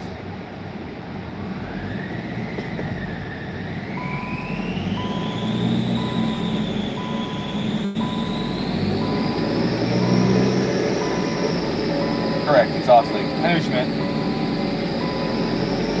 Oddly, I don't hear it anymore. Actually. I don't even hear it anymore. Nice hot enough. Yeah, everything got hot and plugged it.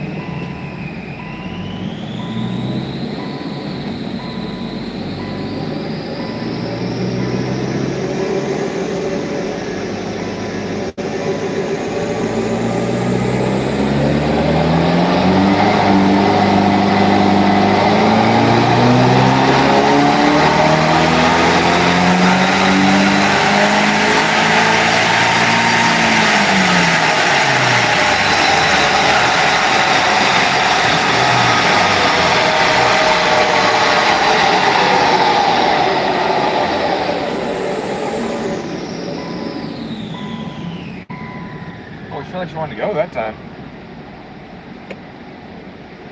Let me make sure my windows are closed on my Beamer since it's fucking raining like crazy all of a sudden. Are your windows closed in your car? Yeah.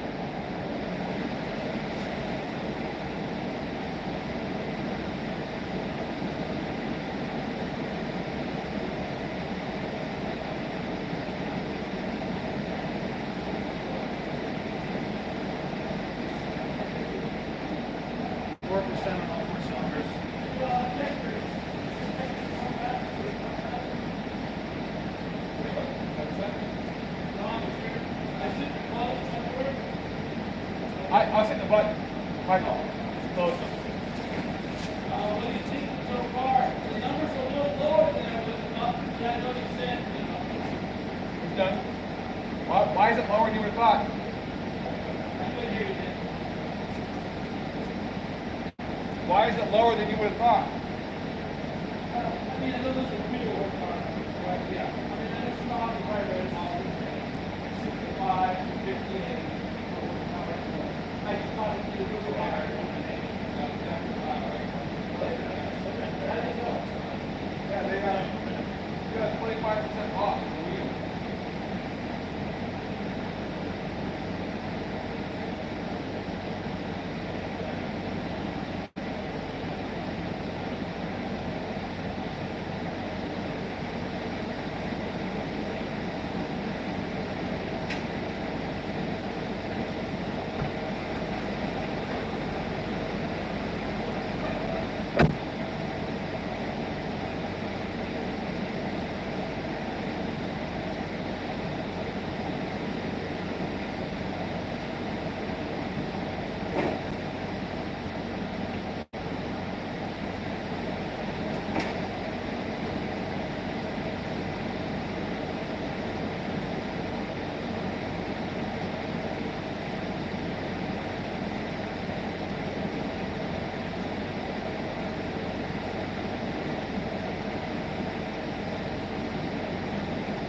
That's weird. So yeah, I put in even a different aux sensor that it didn't help it at all. So well, the aux sensor's not bad.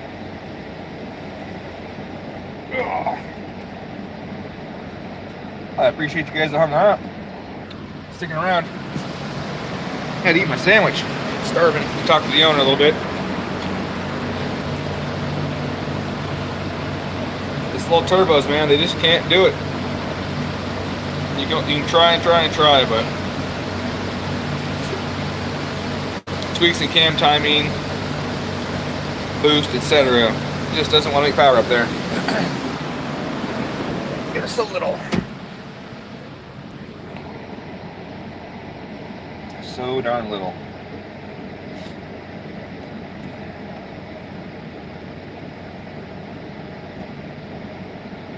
Review my log. Yeah, turbo comes on so soon, and the boost comes in so early.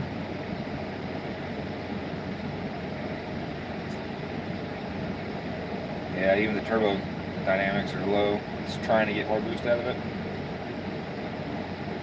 Throw some wasted duty cycle. Let's throw a little more at it. See what happens, huh?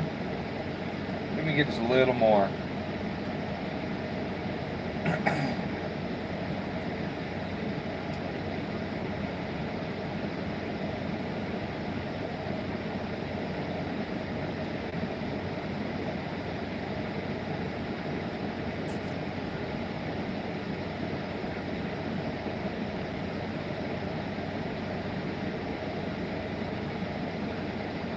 I saw a message pop up. I can't read it yet. My face is buried in here, but give me a second to look up and I will see what it was. Alright, we're in a lot of duty cycle wastegate. See if we can get a little more boost up top. Just try. I do not Etune.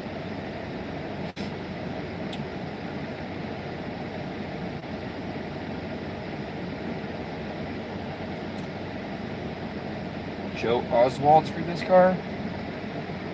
Why would you think this is Joe Oswald's car?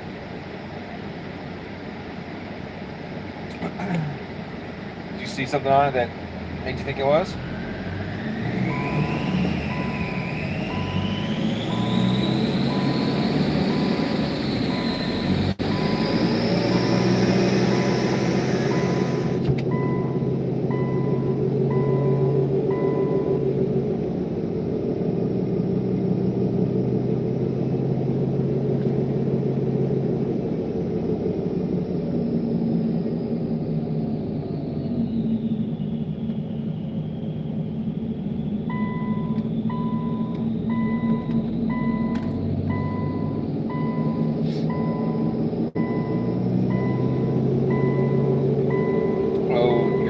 Oh, yeah.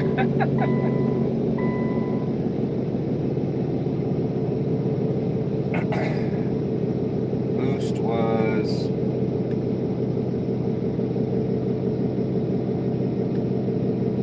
11.3. That red line.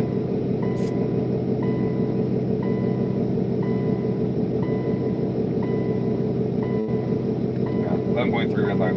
I'm also at 2,000 feet.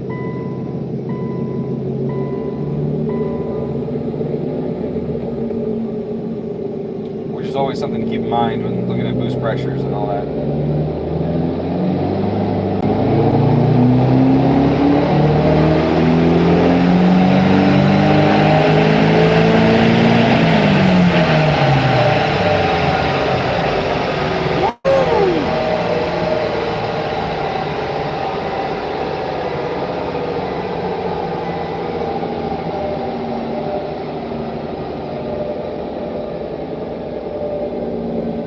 That fucking worked. Holy shit.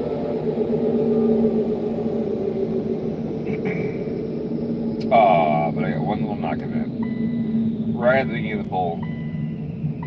So that was probably the loading where, bounced around. It's only 8 degrees of timing there. Like, this thing isn't actually knocking at 8 degrees of timing, let's just be honest. That's just not realistic. Not at 16 pounds of boost. Was the line showing up?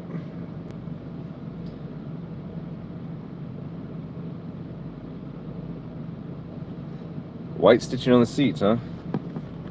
Okay. So that's a big jump. More than I thought. 10% whiskey do cycle would yield, that's for sure. But I can't complain about that. Smoothing out the top end of it too. There's still a little dip there. Right around that 5,700 mark.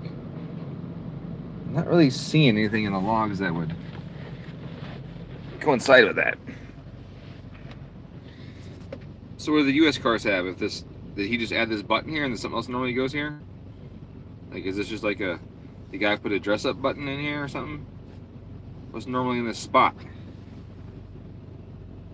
It's like a mirror control or something before.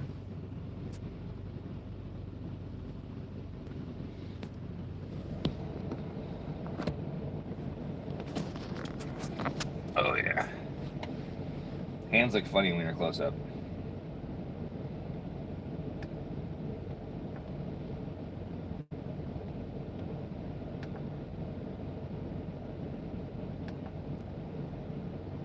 The seat heaters. Oh. Gotcha. So this is like a JDM panel that someone put in here and in place. I mean, it's pretty to look at. But you tell me if I pop this up, it's not connecting to anything?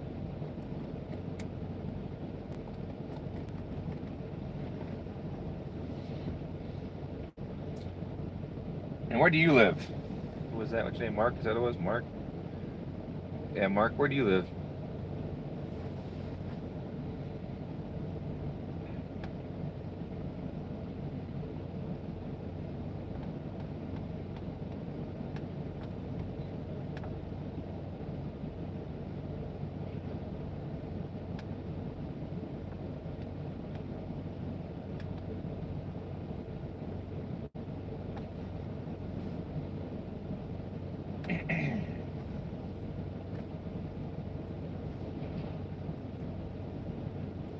Maybe you're the owner of the car in the lobby trolling me. Just kidding. You're in Minnesota. Yeah, well, like he said, they only made like, what, 300 of them in 2012 or something like that? Some ridiculously small amount. 268 or she said some number like that, I don't know. I didn't even know it existed in 2012. Like I said, I thought it stopped in 11. Never even seen a 12 before. So he brought it by.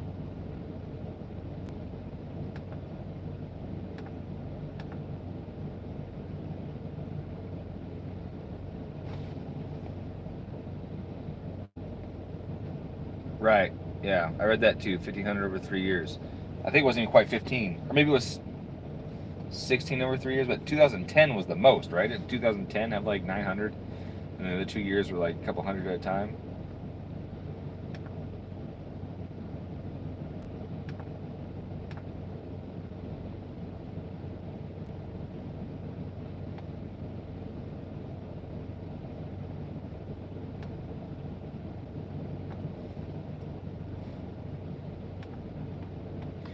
It's mine, oh mine.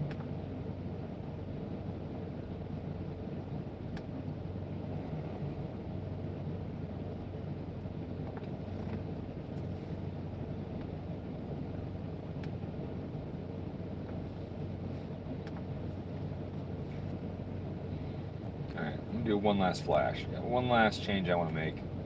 Let's see how it does.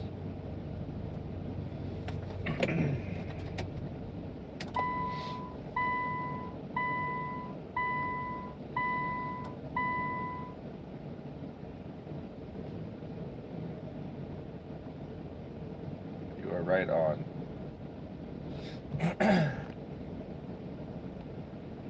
Real 6-speed. They do make it with a real 6-speed.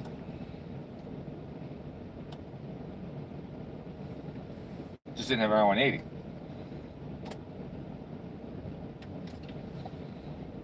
And the 0809 was a real 6-speed. The big fat honking 6-speed they put in the STI. It just didn't have DC CD. But it's the same gears. the same gears as the 07 STI, 07 Plus STI in 1 through 4, and then the JDM Forester 5.6 in it. That's actually what I put in my car. Out of my 07 STI, I got the Legacy Spec B 5 and 6 and put it in there to make the 4 to 5 shift be an actual shift. For some reason, the US car, they kept the 5 and 6 the same as 06, but then changed 2, 3, and 4 in 07. It was just kind of a weird thing. So you'd go from 4th to 5th, and RPMs only drop like 500 RPM. It's like, what is that? That's kind of worthless. So I put the Spec B 5 and 6, and it's a normal, the exact same drop in each gear all the way to 6th gear, and that was really cool. So on the highway in my RS, I'm like 70 miles an hour and 20-something hundred RPM, which on a Subaru is really damn good.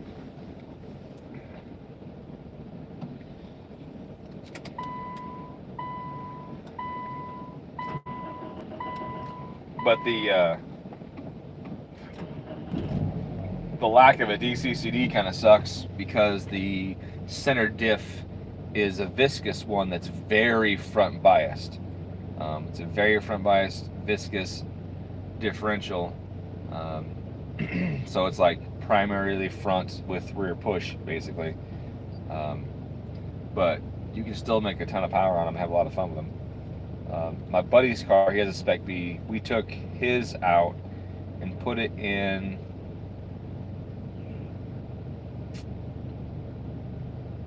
fuck, I don't remember.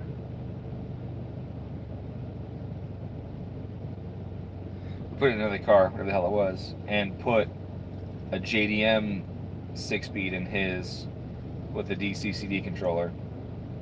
I think it's still on R160 rear and everything, but that was Nick. Nick, the guy was here in the car, his car. He still made 500 wheel on our dyno, so nothing wrong with that.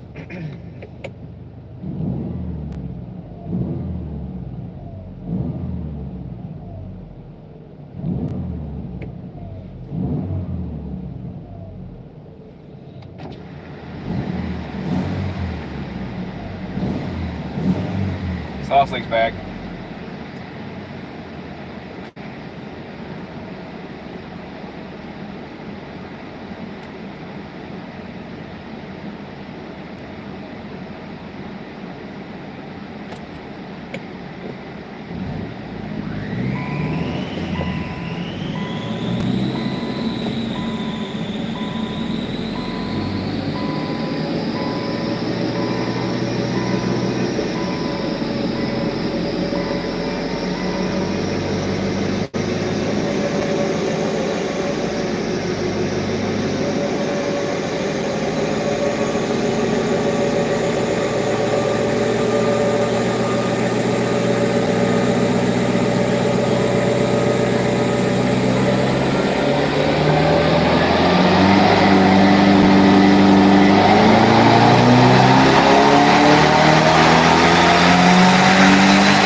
Nope, couldn't get it.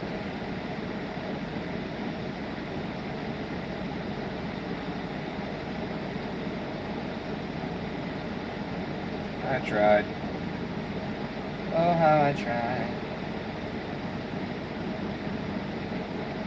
It's still decaying to 11.7.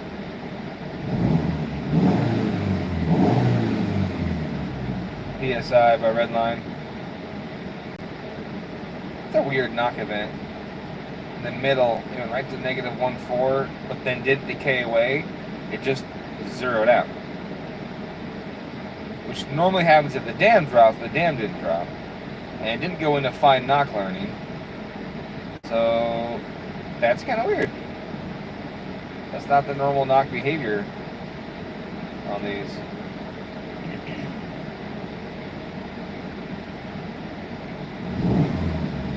Didn't want the extra timing. It told me no.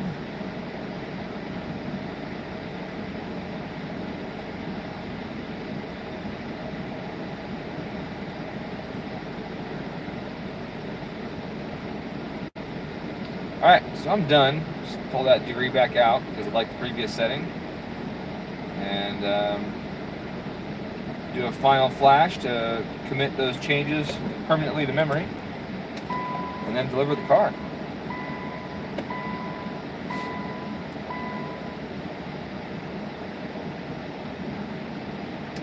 E-tuning. Kenneth has asked me about e-tuning. I thought he asked me earlier and I said no. I never really did e-tuning much. I stopped that many years ago. I do a little bit, like I'll do like a base map or something, and then that's about it really. Depends on the car. Might do some. I honestly think that e-tuning is offensive. I think it's offensive. Like, what good is 25 years of experience if all you're doing is looking at numbers on a fucking data log? Like, there's so much more to that. Even right now, here, like, you've heard me say, oh, I heard that, I felt that, I feel this, it's doing this, look at this indication as I do, right? You can't do that on Etune. Like, oh, you give me a log, and then that's it, right? Like, okay, there's some numbers on the screen, which you can get some decent data from, but as I also said in other ones before, I mentioned that the computer interprets voltages. It doesn't know if those voltages are right or wrong. And there are times when they're wrong. And so it's telling you something happy in the log, and in actuality, it ain't happy, right? The engine is suffering, something is suffering. And you can't pick that up without being with the car. There's so many things you just can't pick up without being with the car. The car has to be in 100% perfect mechanical running condition for an E-tune to even be possible. And even then, like I said, you're negating so many years of experience that the tuner can provide you by being with the car. You know, I looked under the hood before I even started this. I checked some things out. I'm listening to things. I went around, checked all the stuff, like under the car in the back, and you know, like I inspect the car before I even do it. You can't do that in an E-tune. Yo, bro, is it good? Yeah, dog, it's clean. Sweet, let's tune this bitch, right? Like, I don't like E-tunes. I think they're stupid. You know, like, I don't know. Guys will talk shit about an OTS tune and then be like, let's get an E-tune. Like, you fucking moron. Like, that is marginally better than an OTS tune. Because in neither case was the tuner with the car. I mean, marginally better. Like, fuck that. I hate it. I still do it on occasion, but I charge more for an E-tune than I do for GetaDomTune. It takes more time. It's way more frustrating. You gotta deal with someone who chances are has no fucking idea how to take logs. I've got to handhold very frequently on how to use Access Port Manager, how to take logs, how to get from the AP to the program, how to get from the program to the computer, and to send an email. Like, there's just all that crap you got to deal with. I charge more than for E-tune than I would for GetaDomTune any day of the week. It takes way more time and it's way more frustrating to do it. Yeah, man, GetaDomTunes all day, every day. I don't street tune either. It's not only is it way more dangerous and fucking illegal in like every way. Since when do you do the speed limit during your E-tune, right? Like, oh yeah, I did a quick poll, you know, up to 65. I ain't doing that. I'm doing 140 on this bitch, right? So, I'm not a fan of either of those. Now, driving the car afterwards and ensuring that those areas of the tune are good in normal driving, absolutely. I usually take the cars on the block just once or twice, get a feel for how it's shifting, how the idle recovery is. You know, when you enter decel cut, when it pops out, how the idle is at the end of that kind of stuff. But outside of that, you know, on the street, you can't control other people. You can't control pedestrians. You can't control the drivers. You can't control people's pets. You can't control where the cops are. You can't control where the traffic's going to be. You know, you got to watch the road instead of the computer screen. Like, I'm not watching where the car's going on the dyno, right? I'm watching tech, I'm watching dyno, I'm watching my laptop. I'm monitoring those things that require my attention. not driving down the street. So street tunes are trash too for that reason. Typically, the only guys that do street tunes anyways are the guys that can't afford a dyno, and they're like, well, street tunes are better than dyno tunes. Yeah, you don't have a dyno? No, I wouldn't get dyno. That, you know, they cost so much money and street tunes are better. Yeah, well, you know, the first thing they'd fucking buy if someone gave them 100 grand, a fucking dyno and a shop, they'd do that. So, they're full of shit. Just be honest. So.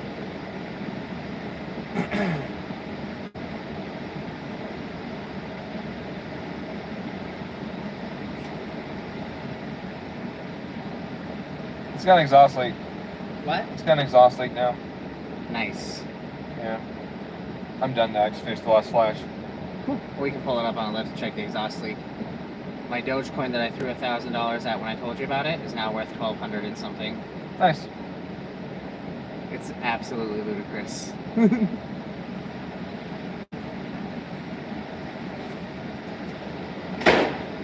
ludicrous. Alright.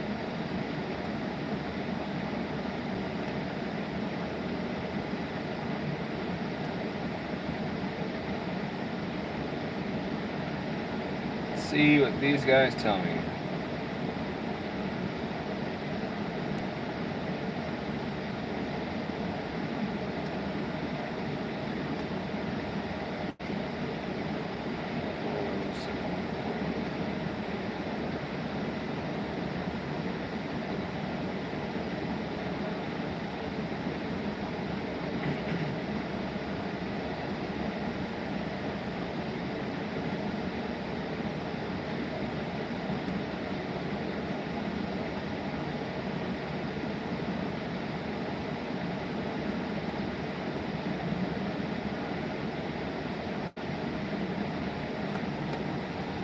Sweet!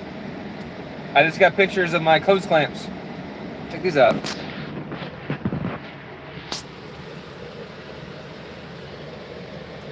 GDT, 13 to 23 millimeters. Rounded edge, shiny. Look at that. That is sweet. I need to fucking save that shit. That's so cool. Save that. Oh, that's a screenshot of his phone. Haha. Oh, no, it's not. That's the program. Look at that. Bags of clamps. On their way.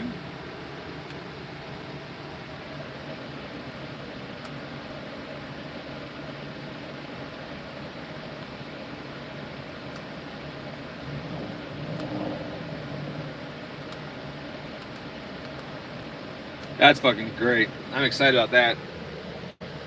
Got my own hose clamp. My own branded hose clamp. And my own size. I had these custom made. I had these custom made to say GetaDomTune or GDT because that's all it really fits. And then I had them add an extra millimeter to the size so they fit the silicone and the factory hose better. The next size up on standard sizes, yes, you said crypto. The next size up on the standard sizes was like 27, and it left a huge tail, you know, coming out of here, which is just gross. So I was like, I just want to get a tiny bit more. And 1 millimeter in diameter is quite a bit. So I got 23s with no tail, as you can see at the small size. So it's going to be, I'm super excited. And you see the nice rounded edges? See how they're rounded right there? They're not square and sharp. So it helps hose life and everything else. That's super sweet. I'm stoked. I'm pumped. I ordered 5,000 of these pigs. So hopefully I get 5,000 when they show up and not like a bag of 500 and they're like, well, we gave you tracking. Let me respond to that really quick. It's wonderful. I'm very excited. Thank you very much. That's great. I'm gonna be able to get that.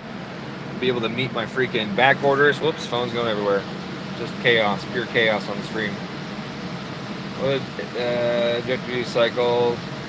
Yeah, around 90. Yep. That's great. I'm like way back ordered. I can't get those plans from people and stuff, and that's fucking badass. That means that they're almost done. Like, big bags and a big batch of them. Like that's happening. They told me it'd be about 10 to 20 days to make them after they started, and then another 10 to 15 for me to get them, which is crazy. But I think that that's awesome. I'm really pumped. I mean, fuck that they have my name on them. Not my name, GDT, my initials of business. I mean, that's great and all. That's awesome. But just to have hose clamps right now is amazing. So once I get those, it will be amazing. He says he's gonna send them soon via DHL. That's fucking badass. Nice. I will be ordering more, I think, in the near future. And that 5,000 is gonna last a while. I can do a lot of kits with 5,000, but I think I will order another batch of like 10,000 something after that. That's great. I'm pumped. All right, well, I gotta get this car off the dyno, and I gotta get the customer's car, but I also gotta get the car on the lift first to see where the exhaust leak is and see if we can fix that right away or not. The tune is done. The power gains are actually really remarkable, way more than I had anticipated. Just don't know my own strength sometimes, I guess. I push that plus key so hard. Baby, oh yeah. Pushing that plus key and making everything happen like it should.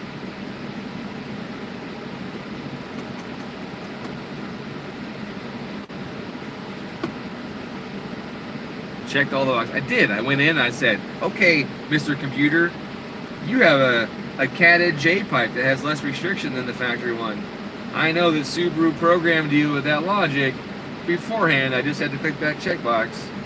I said, hey, you should do more boost too. To click that checkbox, and Subaru, they hid that in the code somewhere, the more boost button, and I just fucking found it. Went click, and bam, the more boost came in.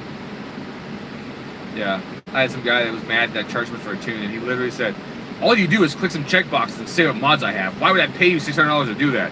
I'm like,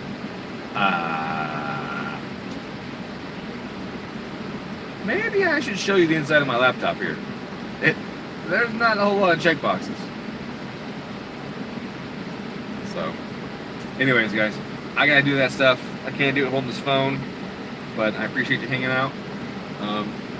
Nick's putting together my motor for the Corvette, so I'm gonna stream a little bit of that in a little while probably, and